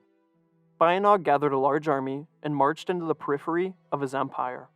The rebels dispersed without a fight. All they needed was a little reminding of Tungu might. By this time in 1580, it had been 30 years since the death of Taban Shwedi, and Bayanog was nearing his 65th birthday. The days of leading armies from the front lines was long behind him, and the king's health started to slip. The crown prince, Nanda, took over many of Bayanog's responsibilities, as he no longer had the energy to run the empire he had created. Bayanog knew his time was limited, and while he had restored Taban Shwedi's empire, he still hadn't avenged him completely. The Kingdom of Arakan on the western coast had pushed back a Tungu invasion in 1547. It was only fitting that Bayanog would make his final campaign the conquest of Arakan. 24,000 Tungu soldiers crossed the border, and just as they had in Taban Shwedi's campaign, they occupied Arakan, taking the stronghold city of Thandwe. All that was left was a march on the capital of Maracu. Bayanog sent another army, numbering some 30,000 men, to reinforce the invasion. They, however, stayed inactive in Thandwe for most of a year. Bayanog wanted to lead the march on Maracu himself, but the 65-year-old emperor grew gravely ill in 1581. He remained in this sickly state in Pegu, probably reflecting on his life full of war, conquest, and regrets, until his death came on October 10th of 1581. Bayanog's legacy remains active in the Burmese popular imagination. He is considered to be one of the three great kings of Burma, alongside Anawarta of Pagan and Alangwampaya of Kongbong. Bayanog is indeed probably the greatest among these three select kings, if the ranking is on military prowess alone. Bayanog is with no doubt the greatest conqueror in the history of Southeast Asia, and certainly one of the greatest conquerors of all time, but we must remember how he got here in the first place. If it was not for the trust and friendship that he shared with his cribmate, Taban Shwedi, then he would have never become king in the first place. There is no Taban Shwedi without Bayanog, and there is no Bayanog without Taban Shwedi, and without either one of them, there is no Tungu Empire.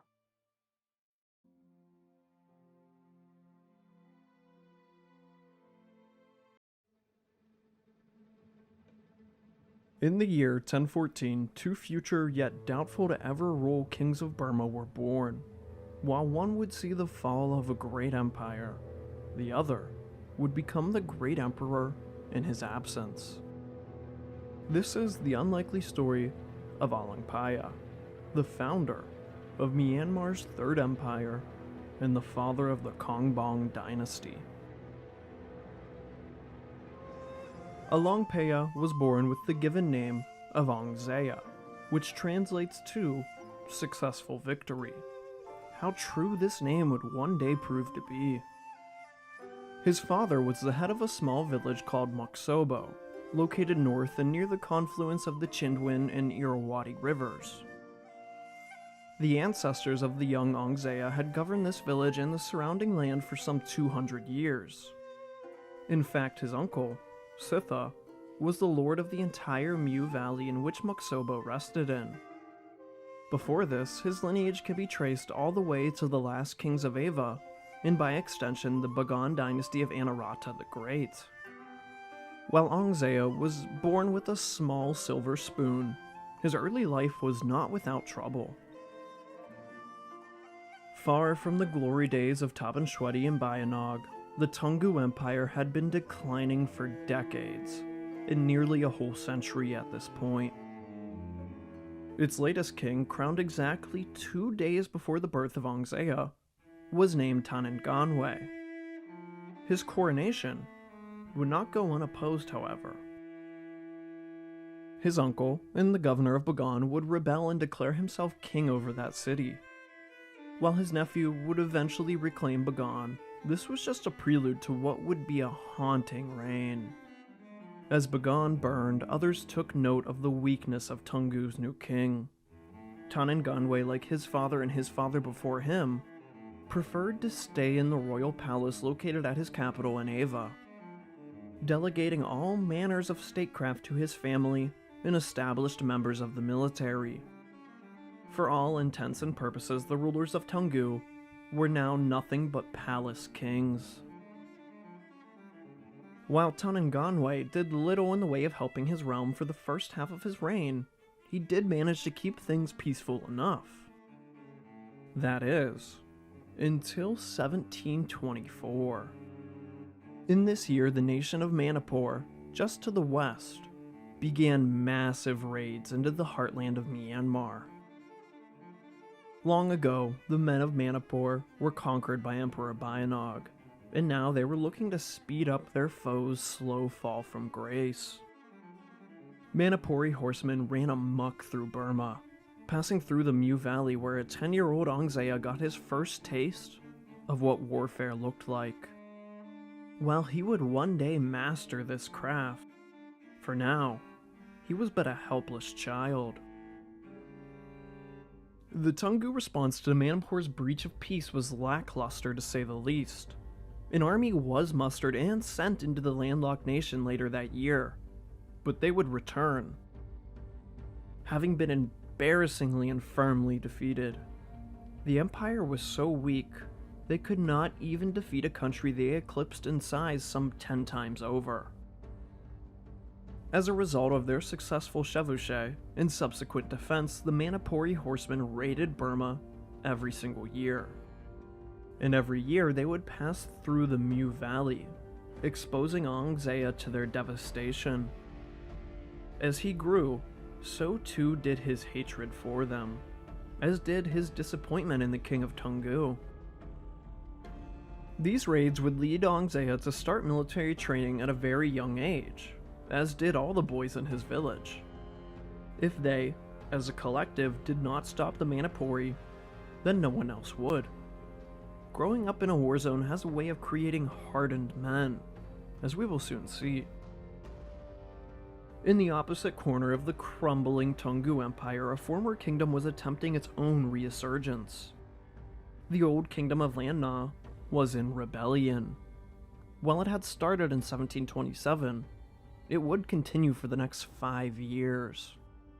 The Taungoo attempted to hold out, but were constantly losing ground. Not one, but 2 armies from Ava came to put down these upstarts. And both armies returned in tatters. By 1732, Lan Na was an independent kingdom once more. In the midst of the Lan Na rebellion and the Manipuri raids, the hegemon of Asia came to pick at the pieces. The Qing dynasty of China.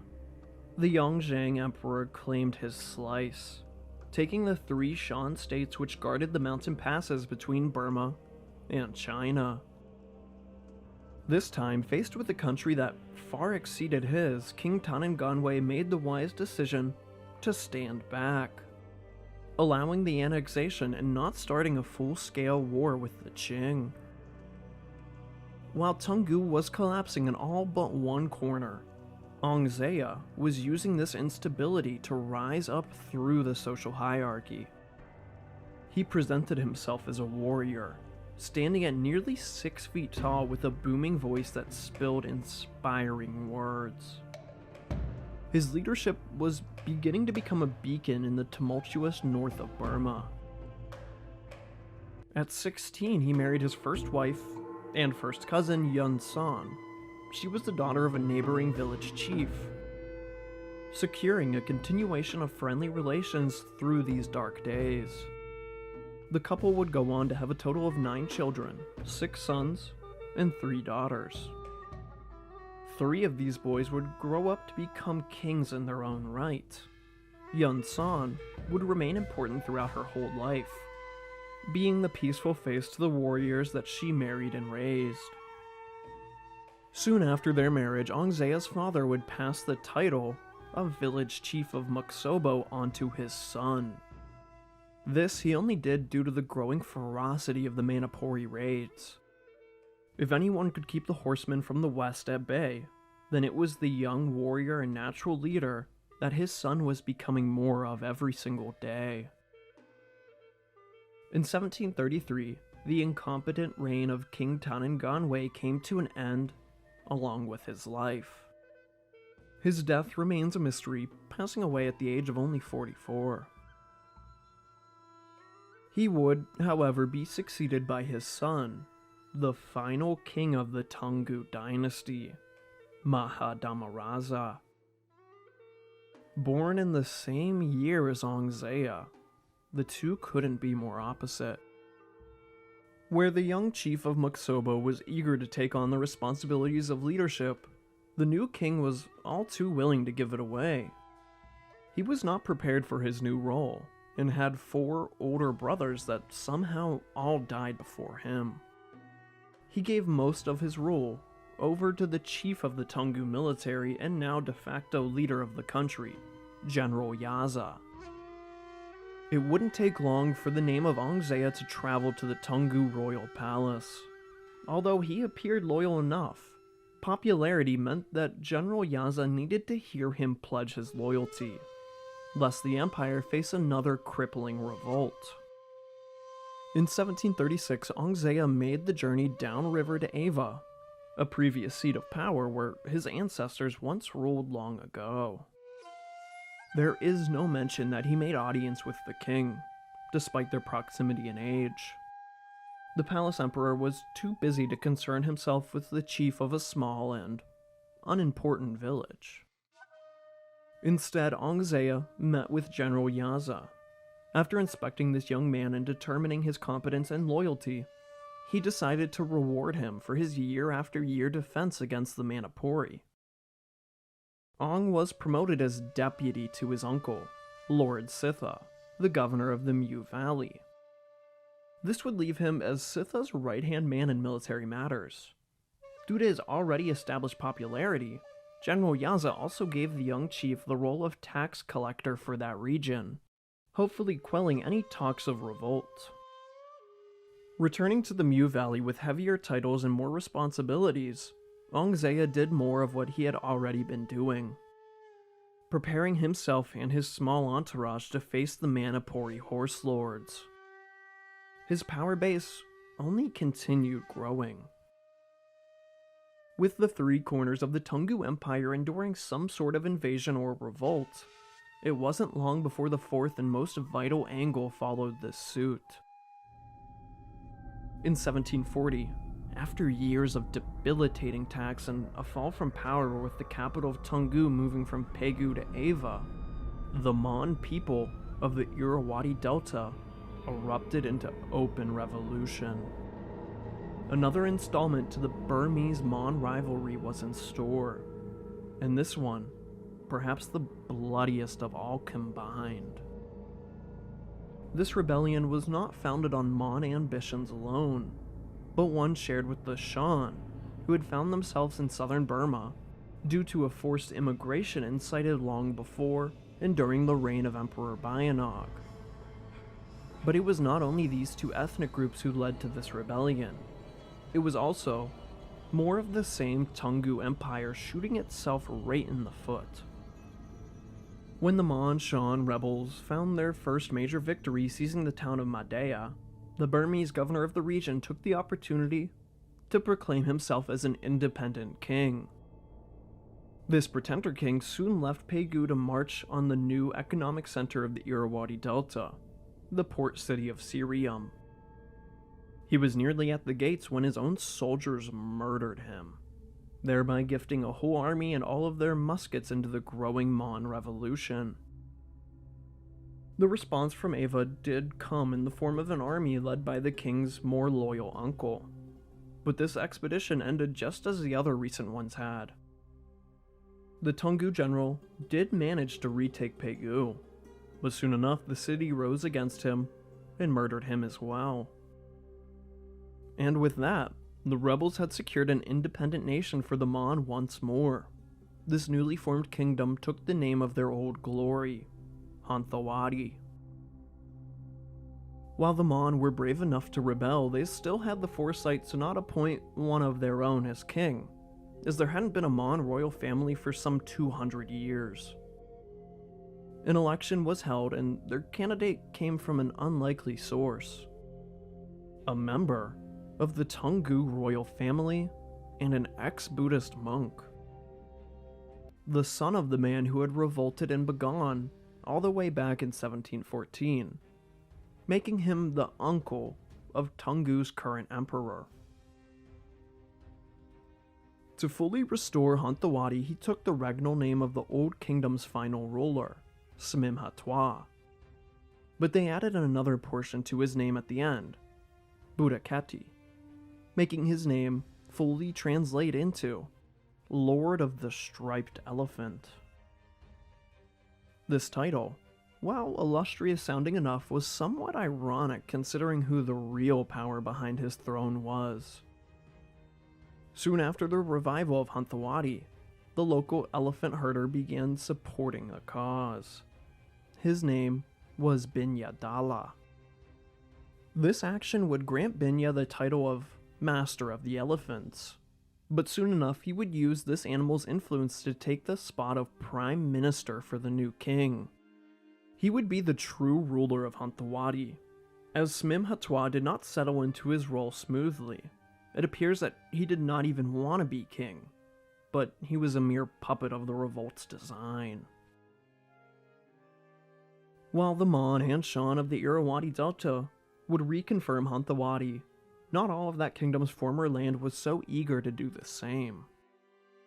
Along the Tenasserim coast, the Mon, as well as the Karen people, decided to keep their hands clean of this renewed Tungu-Hanthawaddy war. They submitted themselves to Ayutthaya, and the king of Siam was all too eager to welcome them into his realm.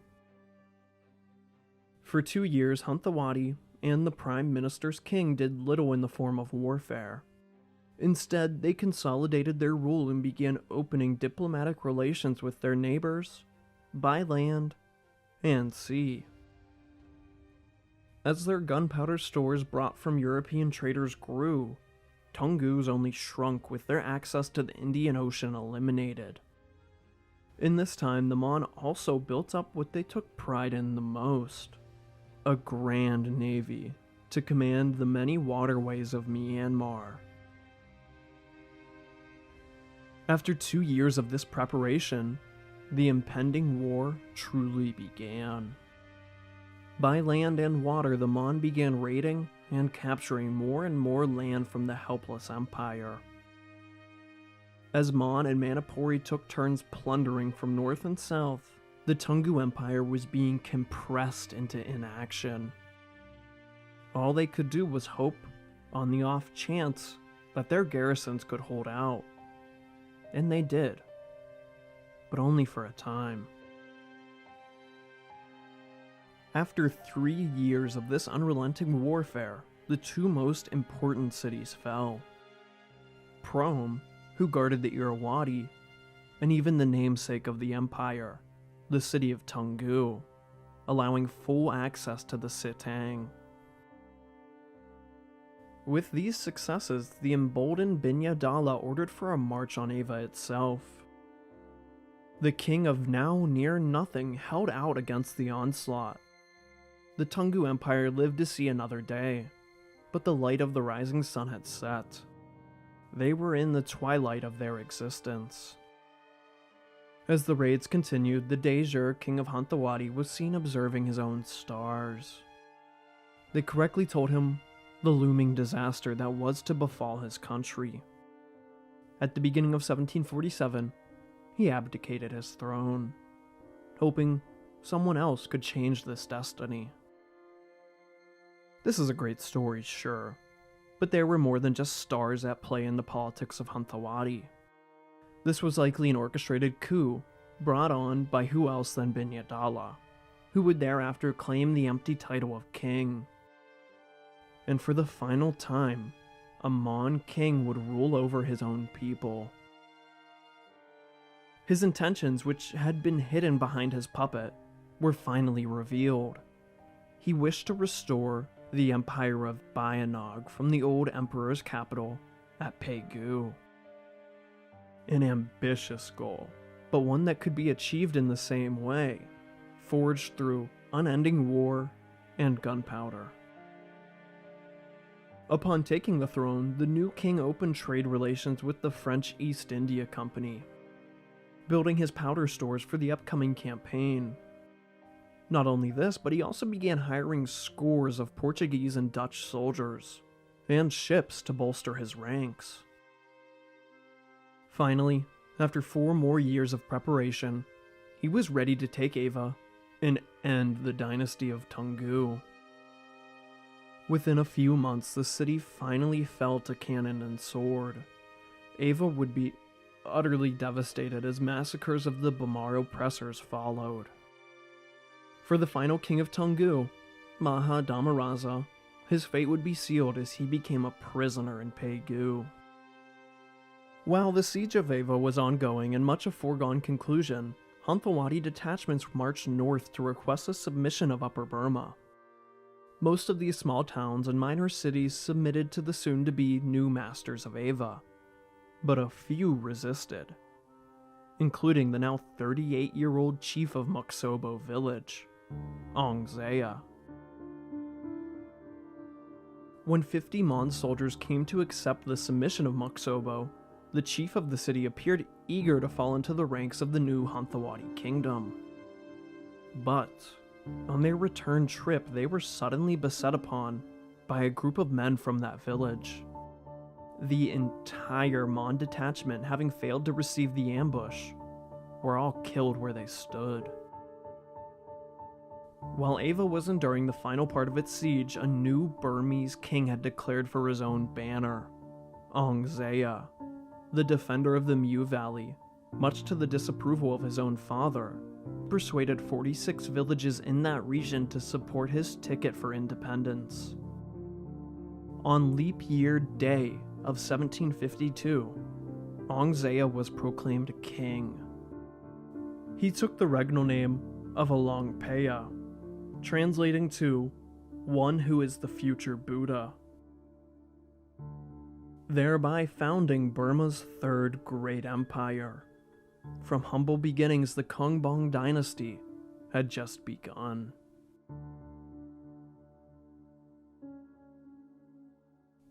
After the siege and subsequent sack of Ava, these new conquerors made the fatal mistake of withdrawing nearly their entire army, only keeping one general and 10,000 men to subdue Ong Zaya and the other minor resistors.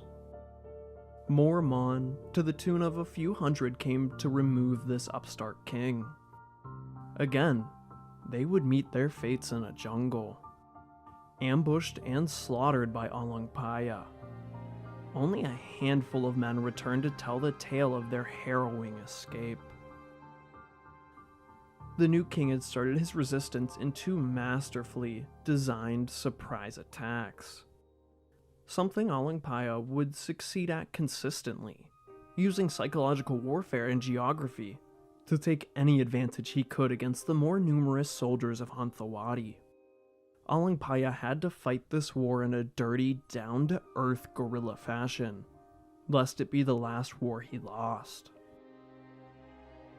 With two Mon detachments now lost to the jungles, it was only a matter of time before the main army in the north came to subdue Alongpaya and the other rebel factions. Anticipating a full-scale invasion, Alongpaya set off on turning his hometown into a proper stronghold. Never one for laziness, the new king ordered men and women alike to fortify his village. Some of the work had already been done under him due to the unending raids from Manipur, making this task not easy, but already with a blueprint in mind. The jungles were cut down and the wood brought forth to make walls, in which dirt would be placed behind the new stockade to suppress any cannon fire. The wells and waterways that lay around the village would be filled themselves with dirt, but not before taking all the water they could into their own storage. And to top it off, a huge ditch was built encircling these new fortifications, slowing down any full-scale attack. Alongpaya, having changed his own name, gave his home village a new regnal name. Muksobo was no more, only Shwebo, or the Village of the Golden Chief. As expected, the Mon army stationed in the north came beckoning at this village-turned-defensive death trap. Now thousands of Mon faced a few hundred Bamar. A siege began, much to the dismay of southern soldiers. For all the courage that they did show, Alongpaya sorely lacked gunpowder weapons, resorting to the trademark Da blade for the well-born and hardened bamboo staffs for the peasants. While the French East India Company supplied Mon had more than enough to load cannon after cannon, and so the Mon began bombarding Shwebo village, nearly night and day. Despite their sufferings, the new walls held out, all while the Mon army was starting to become overcome by attrition. No water to drink nor a jungle to hunt in. It would only be a matter of time before their morale would begin to sink. After a month, the village still showed no signs of giving in. Here, Pyre resorted to his surprise methods of warfare and stormed out of the city, his few hundred brave Bamar leading the way. Having not expected such a response, the Mon general ordered for a withdrawal, which quickly turned into an ill-fated retreat.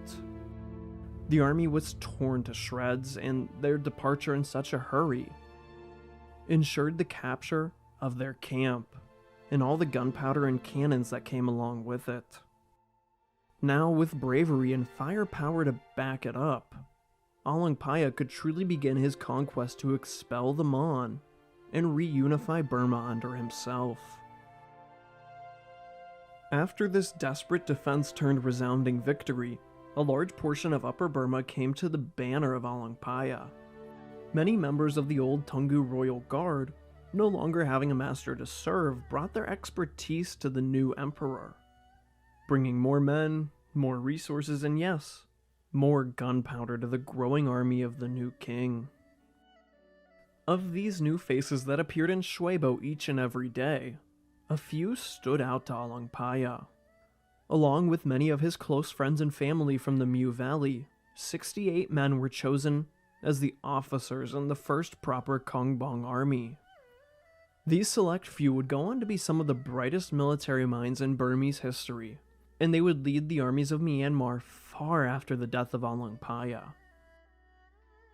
While Pyre had built the largest resistance to the Hanthawaddy occupation of the north, he was not the only one. So after the siege of Shwebo, Pyre paused the war with the Mon to unify the resistance under himself. Many submitted, but some men, such as Chit Niao, took their chance at a fight with Pyre. Let's just say that did not end well for him. Now, with northern Burma in his full grasp, Pyre and his 68 commanders began their long warpath south. Meanwhile, in Pegu, King Binyadala of Hanthawaddy was facing a new threat, brought on by his alliance with the French.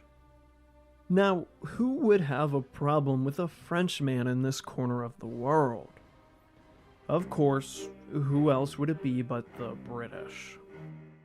Both of these colonizers had long designs and arguments over India, and now a new front to this colonial rivalry was being set up on the Burmese coast.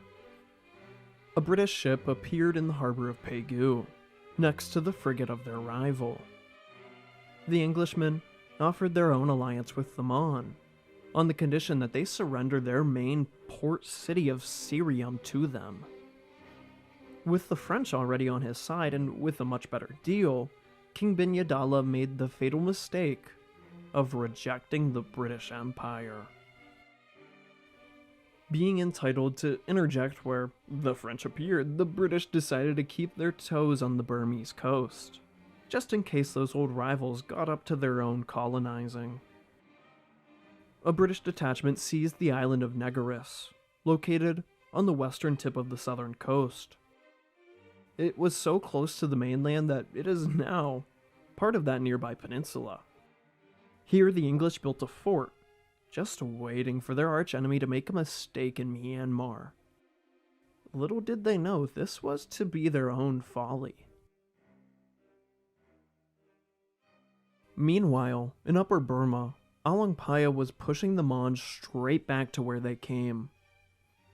Within a year of his defense of Shwebo, his army subdued all of the Mon outposts to the north of Ava. Seeing their advantage and the lack of Mon reinforcements, Pyre even turned his gaze east to subdue some of the Shan lands, whose chiefs had mostly stayed neutral after the fall of Tungu. They would now fight alongside the Bamar in expelling the Mon and their own Shan brethren in the south. With the north subdued and under the firm fist of Pyre, the door was wide open for the symbolic reclamation of the Toungoo Empire's capital city of Ava. In the last days of 1753, a Kongbong army came to the already damaged gates of the once formidable city. But they were not led by their fearless king. The honor was given to his second-born and 17-year-old son, Sin Pyu Shin. The young man had carved out his role at the top of his father's army, and was all too similar on the subject of warfare. On January 3rd of 1754, the prince attacked the walls of Ava in a ferocious melee. After a few short hours, the city was taken with minimal casualties on the part of Sin Pyu Shin. Alongpaya would therefore name his son as governor of Ava for his miraculous siege. This was the young beginnings of a military mind that would come to match even Alongpaya himself. With their old enemy's capital seized, the Mon finally started to take Alongpaya seriously. King Binyadala ordered his army north and his fleet upriver. The Mon fleet was simply unchallenged in the whole of the Irrawaddy, allowing for the quick advance of the land forces. Hunthawadi's army would be split in two in order to take out the two main strongholds of the Kongbong, Shwebo and the newly acquired Ava. To intercept these forces, Alongpaya's two eldest sons stood staunchly in the way. Sin Pyu Shin and the heir apparent yet less militarily talented Nong Da-chi. Both of the outnumbered and outgunned brothers were defeated in turn and made for a retreat. Sin Pyu Shin would make his way back to Ava, where he would be forced to endure a siege after holding the city for only 3 months. Nong Da-chi quickly returned to the outskirts of Shwebo, where he would hold off the Mon through the use of guerrilla warfare in the jungles. Everything that Alongpaya had just built was on its last leg of collapse.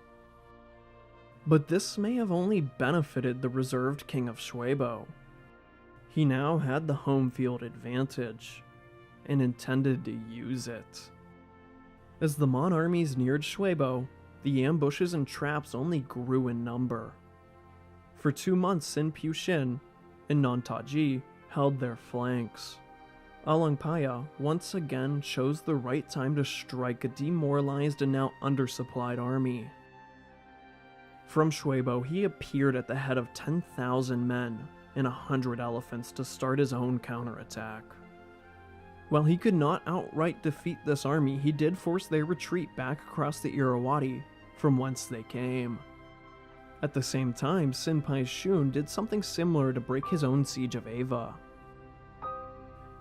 With the campaigning season coming to its close, the Mon army started their journey back home, defeated once again by a technologically inferior army.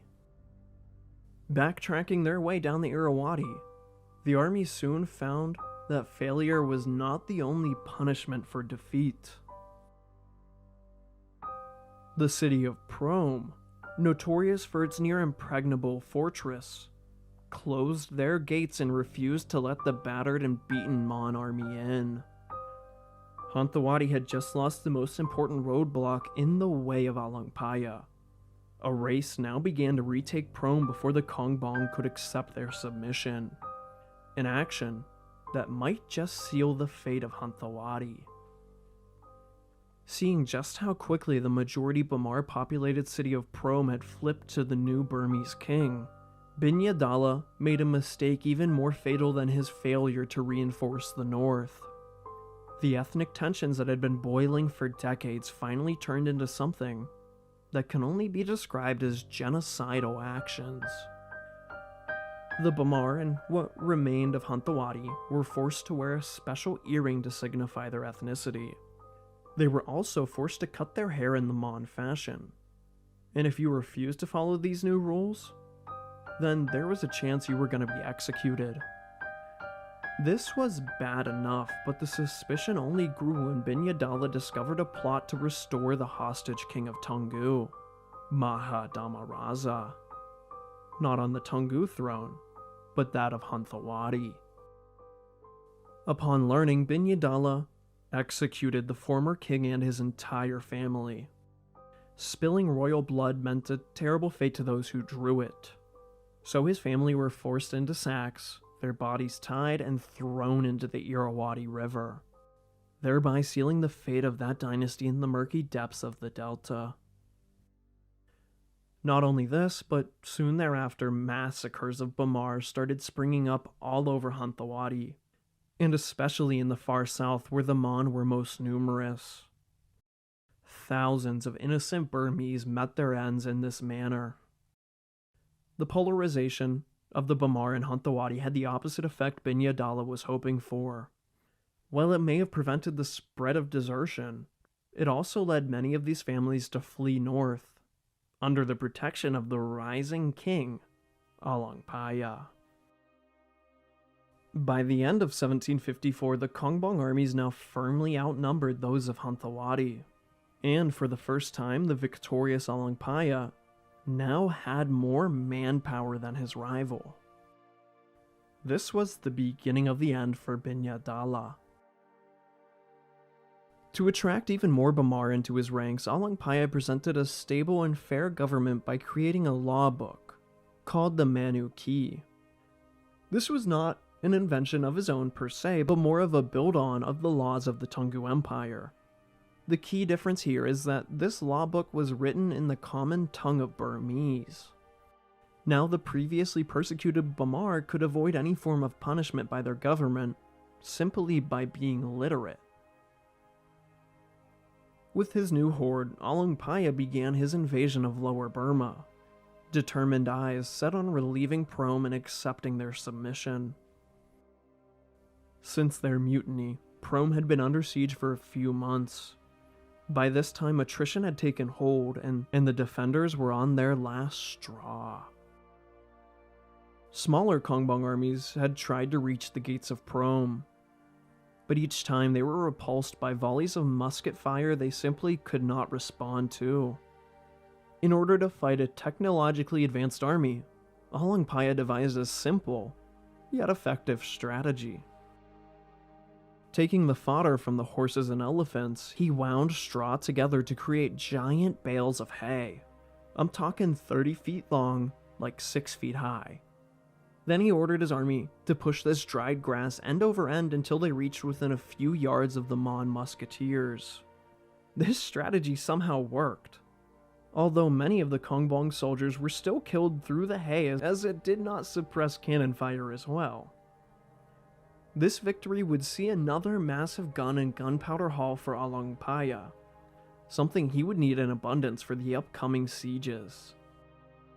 Prom had held their own, and its few defenders remaining were richly rewarded by Alangpaya, receiving honors, money, and a feast to celebrate their heroic stand.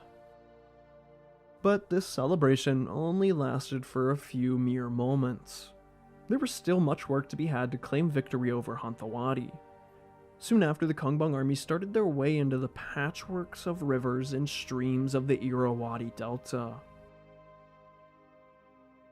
Alangpaya's army, which was continuously growing, flooded the islands and peninsulas. They were practically unstoppable. In under 2 months, the entire delta fell to Alangpaya, with the exception of the two most important and well-defended settlements, the capital city, Pegu, and the seaport of Sirium. There was precedent to go after both of them first. Taking Pegu would be challenging, but might just cut the head from the Mon snake. But if he did not take Sirium first, Pegu would continuously receive supplies from the former. And so Alangpaya's most challenging siege was about to begin. Before he could start this siege, there was still one minor town across the river from Sirium that stood in his way. Alangpaya easily took it, and had something of a revelation. Staring at the splendors of Sirium across the Irrawaddy, Alangpaya knew that the town he stood in would one day become an economic powerhouse that could rival, and perhaps even overcome its neighbor. he renamed the settlement Yangon, meaning end of strife. It would go on to be the largest city in Myanmar by at least a few million to the present day.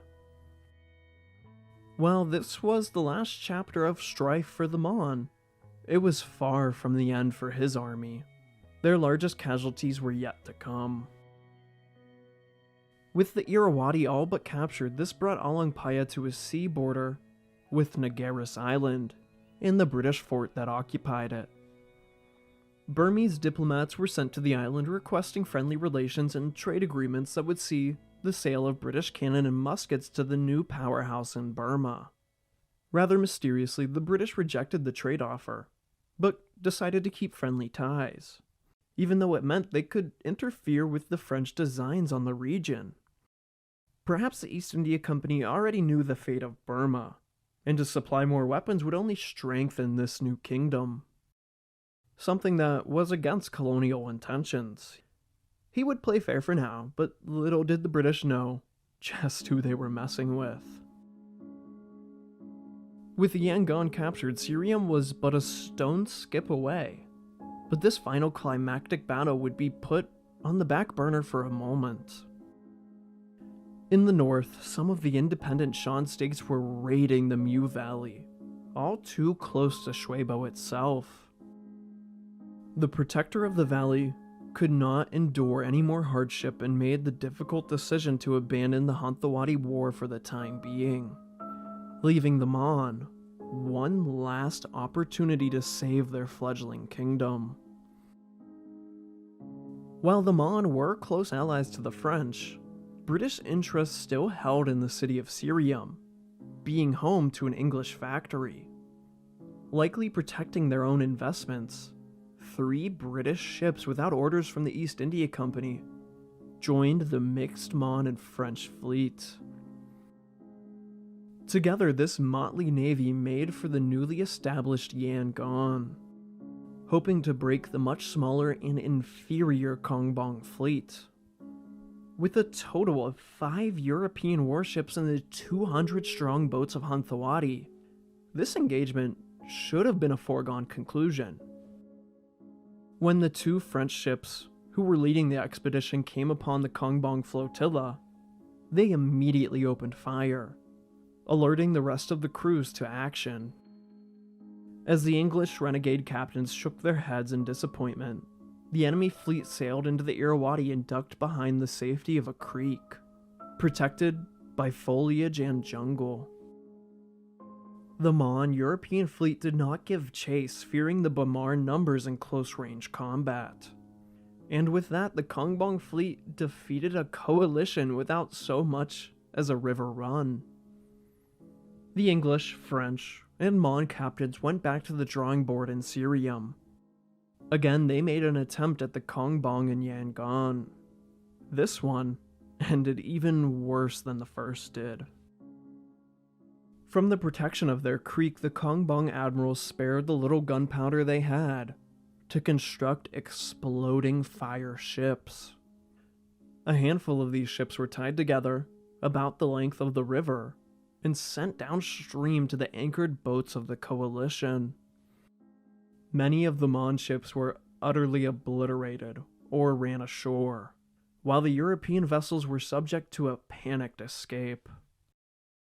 After this, the British abandoned their aid for the Mon. To save their factory in Syriam, they chose now to concede to the new lord of the Irrawaddy. This was likely the last time the French and British fought together before the start of the 7 Years' War, only a year later. The British captain Charles Baker was sent to Shwebo, finally presenting a friendly yet tea-rotten smile to Alangpaya. The king, of course, was delighted to accept the British gifts of cannon and powder, but was reluctant to form a treaty with the East India Company. Alangpaya thought kings should come to deal with other kings, so he decided to write a letter to King George II, all the way in London. Of course, the King of England was a simple figurehead at this point, leaving any negotiations fruitless, but the letter Alangpaya sent to his non-autocratic authority is a one-of-a-kind masterpiece. The letter is a scroll made entirely of a gold leaf. After announcing himself as the king of many cities, resources, and elephants, Pyre requested something unexpected. He was willing to cede the peninsula just off the coast from Nagaris Island to the British, in exchange for open trade between their two nations.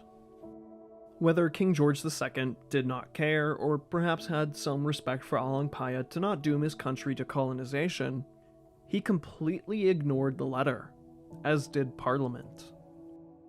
The letter was sent to King George's estates in Hanover, before being rediscovered in 2005 and identified with Pyre's stamp. It remains part of the UNESCO Memory of World Registry. Coincidentally, Pyre and King George II would die in the same year. At the start of 1756, Pyre alongside his army and eldest sons returned to Yangon, finally ready to take Syrium. What followed would be a hard-fought 7-month siege. The defense was not led by a Mon, however, but a French diplomat. Sieur Bruno had been active at the court of Pegu nearly since Huntawadi had reclaimed their independence. His influence over the Mon royal family only grew as their need for gunpowder followed. He, along with a few French ships in the harbor, were stranded in Syrium, waiting for reinforcements from French India. Help was coming, but it would not be soon enough. In July of 1756, Pyre made his first major attack on the city, deciding to secure the port and the last French ship that remained anchored there. The opening phase of the siege was led by the head of the musket regiments of Kongbong, a lifelong friend and close advisor to Pyre, Min La Kia. While he captured the boat and cut Syrium off from the sea, he would take a cannonball to the knee. After his successful attack, Pyre came to see his old friend one last time. Having done his part and given his life, a day of peace and mourning was held on the Kongbong side of the walls. A funeral was held, and the always reserved Pyre may have actually shown a bit of emotion as he was laid to rest, but definitely not publicly. With Syrium isolated, Sieur Bruno attempted to negotiate with Pyre, but the Mon were not ready just yet to give up on their greatest city. Bruno was arrested, and the siege remained in perpetuity. While Syrium was surrounded, its walls were too thick for the Kongbong artillery to punch through with the little ammo they had left. To counter this, Pyre devised a plan that can only be described as a suicide mission. 93 of the bravest soldiers volunteered. That night, they ate alongside King Pyre, who presented each with brand new armor and helmets. These men would forever be known as the Golden Company of Syrium. Among their ranks were the best Burma could offer. Descendants of Bagan and Bayanog, members of the old Tungu Royal Guard, looking for redemption, and even some of the 68 officers Pyre had hand-picked. For many of these 93 men, this supper would be their last. As the sun set the next day, the 93 made way for the walls, while the Kongbong camp faked a celebration. This distraction worked, as the Golden Company scaled the walls and slipped into Syrium. Together in battle and some incognito, they fought a brutal melee in a pitch-black night. After waiting an entire anxiety-filled night, what was left of the 93 opened the gates of Syrium when dawn broke the next day. The Kongbong army then did the rest of the work, storming through the gates and pillaging the city. Syrium was captured. As for the Golden Company, only 20 of the 93 made it out alive. For their part, Alangpaya made them rich men, splitting the wealth of nearly the entire city to them alone. As for the French that remained inside, their fate would be an utterly brutal one, with Vlad the Impaler smiling somewhere in hell. Large bamboo sticks were sharpened, placed in the ground, and the butts of the French were placed onto these stakes. This sounds like a terrible death, but we must remember, these are the French, so they probably enjoyed it just a little bit. At least until they started sliding down the sticks while the bamboo was simultaneously growing inside of them. It is said that some of the more unfortunate Franks were alive after 2 weeks of this torture, the bamboo having traveled through their entire body and protruding through their mouths and necks. Luckily, Alangwampaya did have some foresight to keep one Frank alive, Swear Bruno. 2 days after the capture of Syrium, 2 French ships laden with supplies and 200 soldiers anchored just outside of the harbor. Too little, too late. Alangpaya forced Swear Bruno to write to these captains, informing them to come into the port immediately as the Kongbong army had withdrawn. After stamping his note, the French diplomat was released, surely telling his countrymen the brutal fate that falls any European in Myanmar. From here, Swear Bruno retired from his post and is never heard from again, likely completely traumatized. This trickery would pay dividends for Alangpaya and his descendants. The boats were seized, along with their supplies and fighting-aged men, trained in the art of the gun. These 200 Frenchmen would become an elite musket corps in the armies of Alangpaya and his sons. So honored were they that they were allowed to marry Burmese women, and when they could no longer fight, they retired in Shwebo itself. With the kingdom of Hanthawaddy only holding on by their capital city and a bit of the upper Tenasserim coast, it appeared time to finally end this long war. But Alangpaya, who had patiently waited since childhood to exact his revenge, could wait no longer to punish the horse lords of Manipur and their incessant raiding. Keeping the bulk of his army near Pegu, Alangpaya sent an army to the far north, intent on paying Manipur back for all the destruction they had caused Myanmar over the past few decades. Thus began the so aptly named First Devastation of Manipur. The Manipuri army met what was their helpless neighbor on the battlefield. The Burmese promptly defeated them with relative ease, but the scores were not yet settled. Burmese men who had lost homes, children, and wives to the Manipuri raids returned the favor in full, raising the whole country in a fiery display of retribution. Only some of the fortified settlements still stood in their aftermath. The Kongbong army returned, carrying what was once their own riches back to Burma along with them. Revenge had been won at last, but Alangpaya was not yet satisfied. With Hanthawaddy still defiant, it would be some years until he returned to the Manipuri question, of which I'm sure Alangpaya already had his answer to. With his back protected in full, the last stronghold of Hanthawaddy was next to be put to the daw. For this, Alangpaya assembled 2 armies.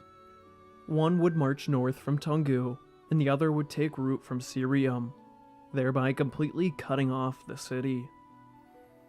In a final display of force, the Mon gave no ground without the Burmese having to pay for it in pools of blood. Both armies would face guerrilla gunpowder tactics they could only march through. By the time the armies reached the 20 gates of Pegu, thousands of Kongbong soldiers lay dead and wounded. With the hard part now over, Alangpaya decided to starve Pegu into submission. Within a few months, when attrition had finally set in, King Binyadala began looking for peace.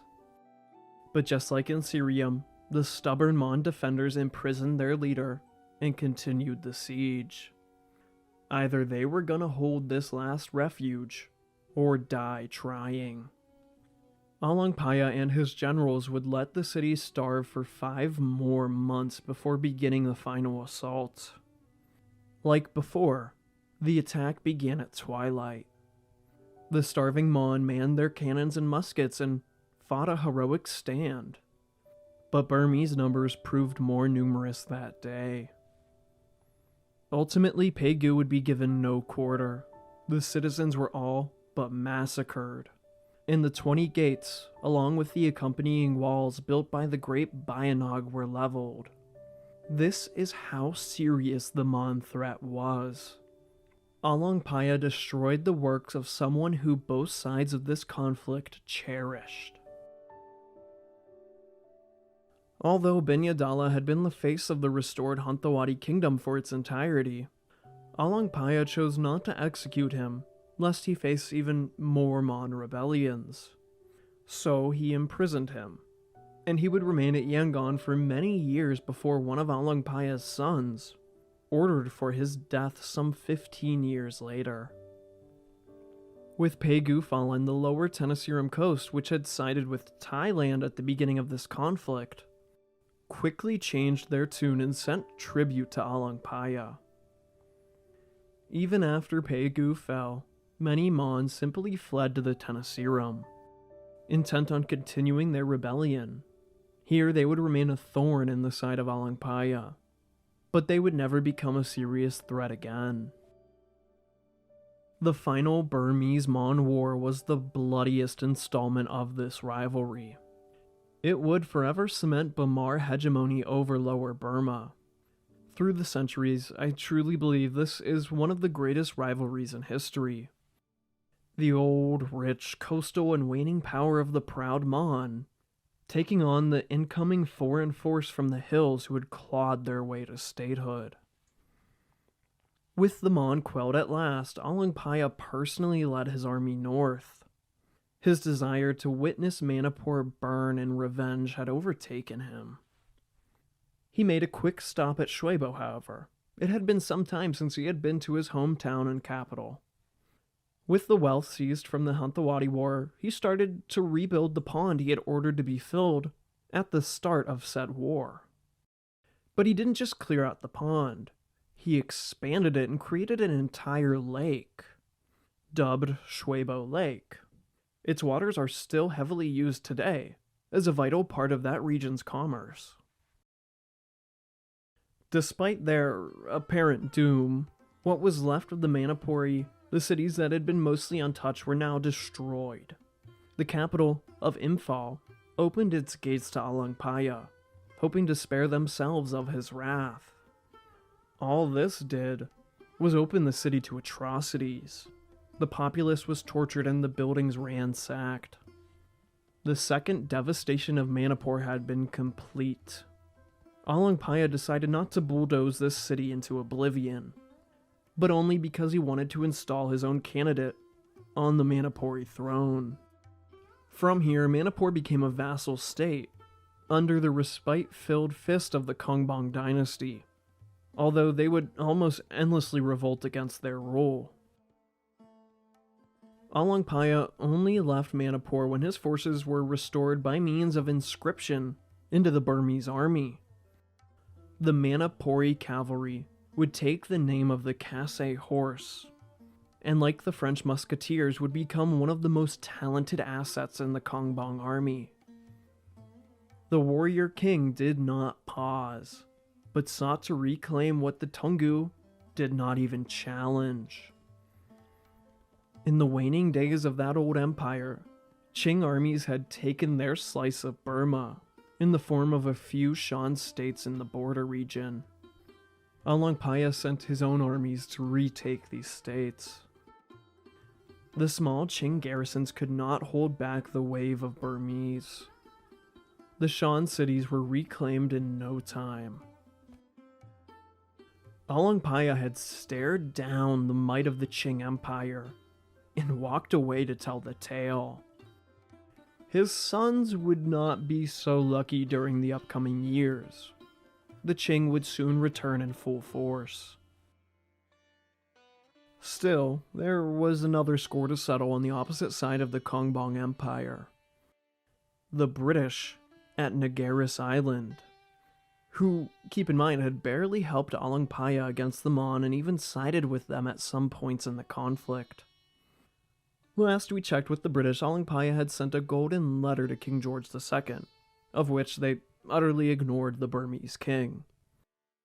Alangpaya wanted friendly relations, but the British only wanted control over Burmese trade and a strong defensive position against the French. With the 7-Year War in full swing, it was high time for the British to leave Burma. A justification to go to war with what was becoming the world's most powerful empire came in the form of what remained of the Mon rebels. Apparently, the British, who had barely supplied the Burmese, had given muskets to the Mon in a trade deal. This was as good a reason as treason for Alangpaya. The Kongbong Marines assembled at the coast, preparing to face the Redcoats. The Burmese fleet left their shores on October 6 of 1759. On board 2,000 of Burma's finest soldiers and siege equipment. The small British garrison was helpless. Knowing all too well the ferocity of the Kongbong, they gave this battle their all. With cannon and shot, the Redcoats fought a defensive action in their minuscule fort. They kept the Burmese at bay on the shore for some time. But when they reached the walls, the siege was all but lost. The garrison was tortured and slaughtered to the man. Luckily for them, there is no talk of bamboo going where it shouldn't. However, no mercy was given to these would-be colonizers. Before leaving the island, the Bamar warriors destroyed the fort, ensuring that the British would not return. At least not for a long time. Having defeated the French, Chinese, and British, the position of the Third Burmese Empire was ensured by means of war. But the Mon rebels still had one ally, a country that would also never be conquered by the aforementioned three great powers. Of course, I am talking about Thailand. Perhaps Burma's greatest exterior rival, having gone to war already 9 times with Siam in the preceding centuries, Burma had conquered it more than once under Emperor Bayanog, and Alangpaya intended to do the same in his empire. After the defeat of the Mon, many of these rebels were granted asylum in Thailand, with King Ekathat, who suffered from the skin disease of Clozama, leaving dark spots all over his body. Anyways, apparently he even gave the Mon war supplies to raid into Burma. It was time for the 10th installment of the Burmese-Siamese Wars. With 4,400 men of all ethnicities at his command, 3 of his sons and 1 of his finest generals in the form of Minkong Narada, Alangpaya set off for Thailand. Before leaving Burma, he entrusted the empire and the capital of Shwebo to his eldest son, Nontaji, in the unlikely event that he did not return. With all this military experience at the Kongbong disposal, they were still lacking the one thing they always had struggled to get their hands on: gunpowder. Only the elite soldiers carried muskets and cannon, and many only had a shot or 2 to fire. The Kongbong would rely on their most readily available weapon: bamboo staffs. Meanwhile, the Siamese capital of Ayutthaya had a stockpile that could last a long siege.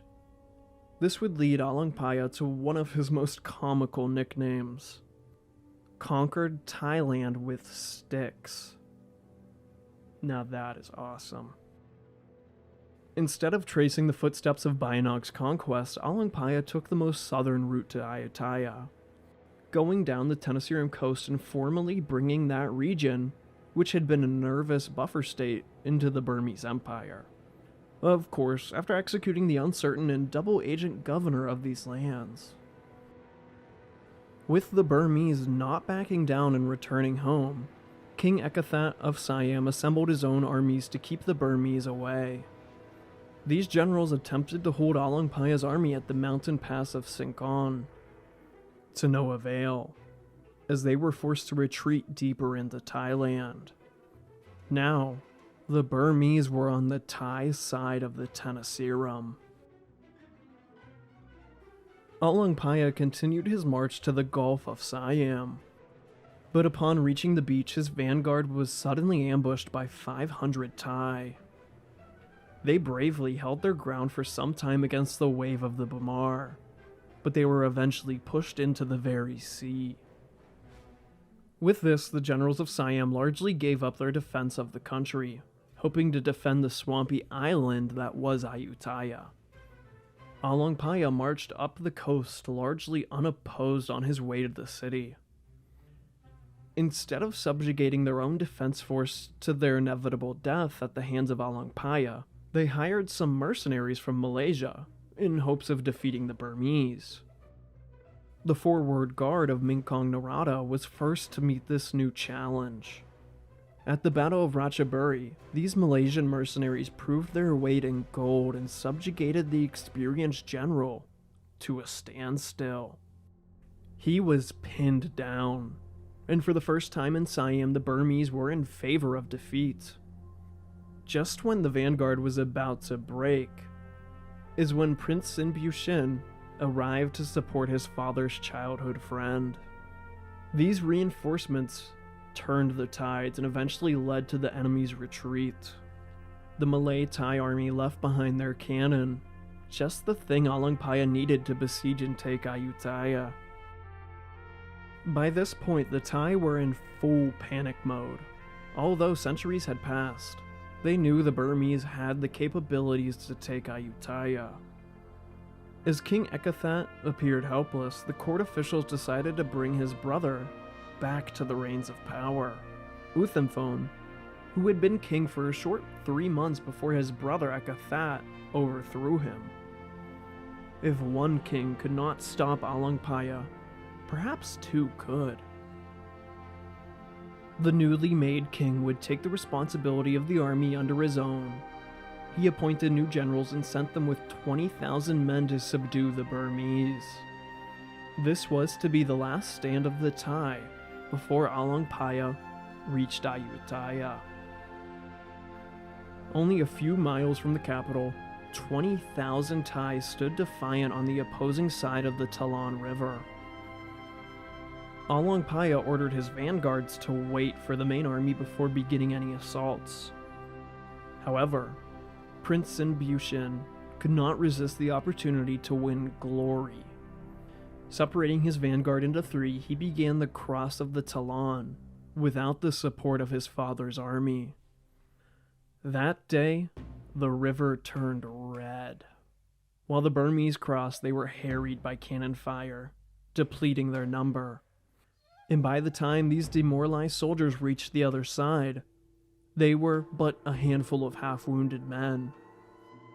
It appeared that the new king of Siam had won the day. And that's when Alangpaya and the main army appeared. Likely shaking his head in disapproval of his most militarily minded son, the main Kongbong army entered the fray. Once again, overwhelming numbers and Burmese spirit won the battle. The Thai retreated to their capital. All of the enemy generals were captured or killed during this fight, but the Burmese had taken their own heavy casualties at this point. With their last obstacle pushed from the river they defended, the gates to Ayutthaya were wide open for the taking. For the first time in nearly 200 years, a Burmese army began a siege of the city. But time was running out for the Burmese besiegers. The rainy season was about to begin and would render any siege into near inaction. Alangpaya knew that if he didn't take Ayutthaya now, his fate would follow that of Tapan Shweti's embarrassing and costly retreat from the city and the reign. Along Pyre sent the brother kings one last chance to surrender, and they ignored him. For this, all the houses outside the walls of the city were lit in a burning blaze, as a method to drop morale for their Thai counterparts. Massacres of the civilians occurred, and their bodies floated around the swamp, bloating as they made their way towards the walls. After this, a 3-day and night-long cannon barrage of the city was opened by Along Pyre. The Thai did fire back, but only saw minor successes from this. Only 5 days into the siege, Along Pyre became sick. We aren't sure what he had, but considering the bodies floating in the water around him, I'm apt to believe he contracted some form of dysentery. With their emperor ill, the siege was given to Minkong Narada to finish the job. Prince Sin Pushin, putting the war to the side for once in both of their lives, advised his sickly father to retreat. He refused to give in, and the siege continued. Finally, a few days later, Along Pyre conceded to his demands when it became clear that the city would not fall before the rainy season. Prince Sin Pushin would lead the front of the army, while Minkong Narada along with the Manipuri cavalry would take the heavy task of fighting the retreat in the vanguard. At this point, the strong and imposing figure of Along Pyre could no longer walk under his own strength. The War Council decided to take the fastest route back to Burma, through the Three Pagodas Pass, but this was previously untracked and unconquered land. While Minkong Narada was fighting the Thai from Ayutthaya, Sin Pushin was carving a path through Siam. Not far from the empire he had built, Along Pyre would pass away on May 11th of 1760, at the age of only 45. It is said that the emperor showed no fear nor emotion on his deathbed. He simply meditated and passed, dying as he had lived, at war and utterly fearless.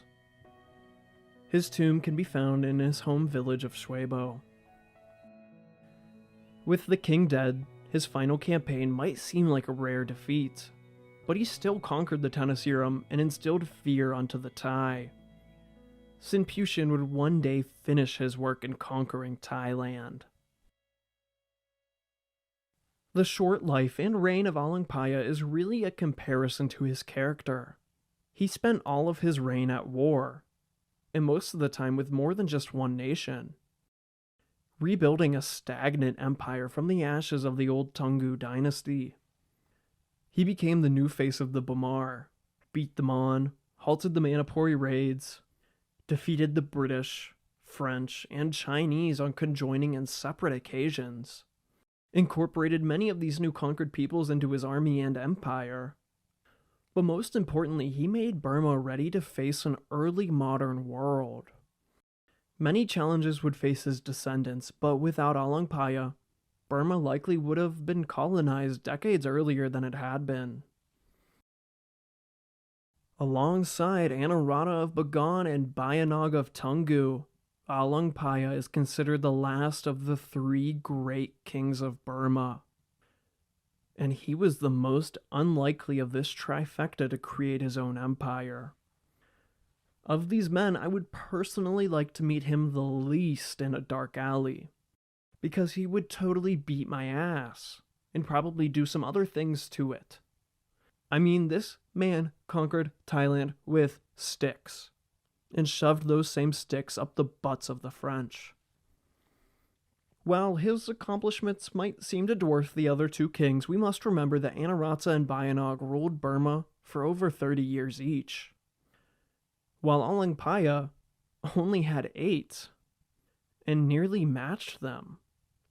If he had lived longer, I fully believe he would have conquered just as much, if not more land than Bayanog, and likely would have settled the ethnic disputes that ripped Burma apart during his short reign. While Anarata was the Buddhist, Bayanog was the brain, and Alangpaya, well, he was the brawler. During this series, I've came to 3 realizations about the 3 kings and the history of Burma as a whole. Number 1. Arakan is so close to being unconquerable. Number 2. The Mon-Bamar rivalry is one of the greatest in history. And number 3. When united, Myanmar is unstoppable. If you'd like to support this stoic historian, feel free to do so on Patreon for as little as $1 a month. And join Derek Clark, Savaclio Nazarian, Taj Guilford, Nickmate Vossian, Lazarus Dykos, Dave J., and Dalinar. Or become a YouTube channel member like Derek Clark again, Donald Vincent, What? Why? Nickmate Vossian again, GOD, and Heath Hothead 9 Dion. Thank you guys for supporting the channel. I really appreciate it.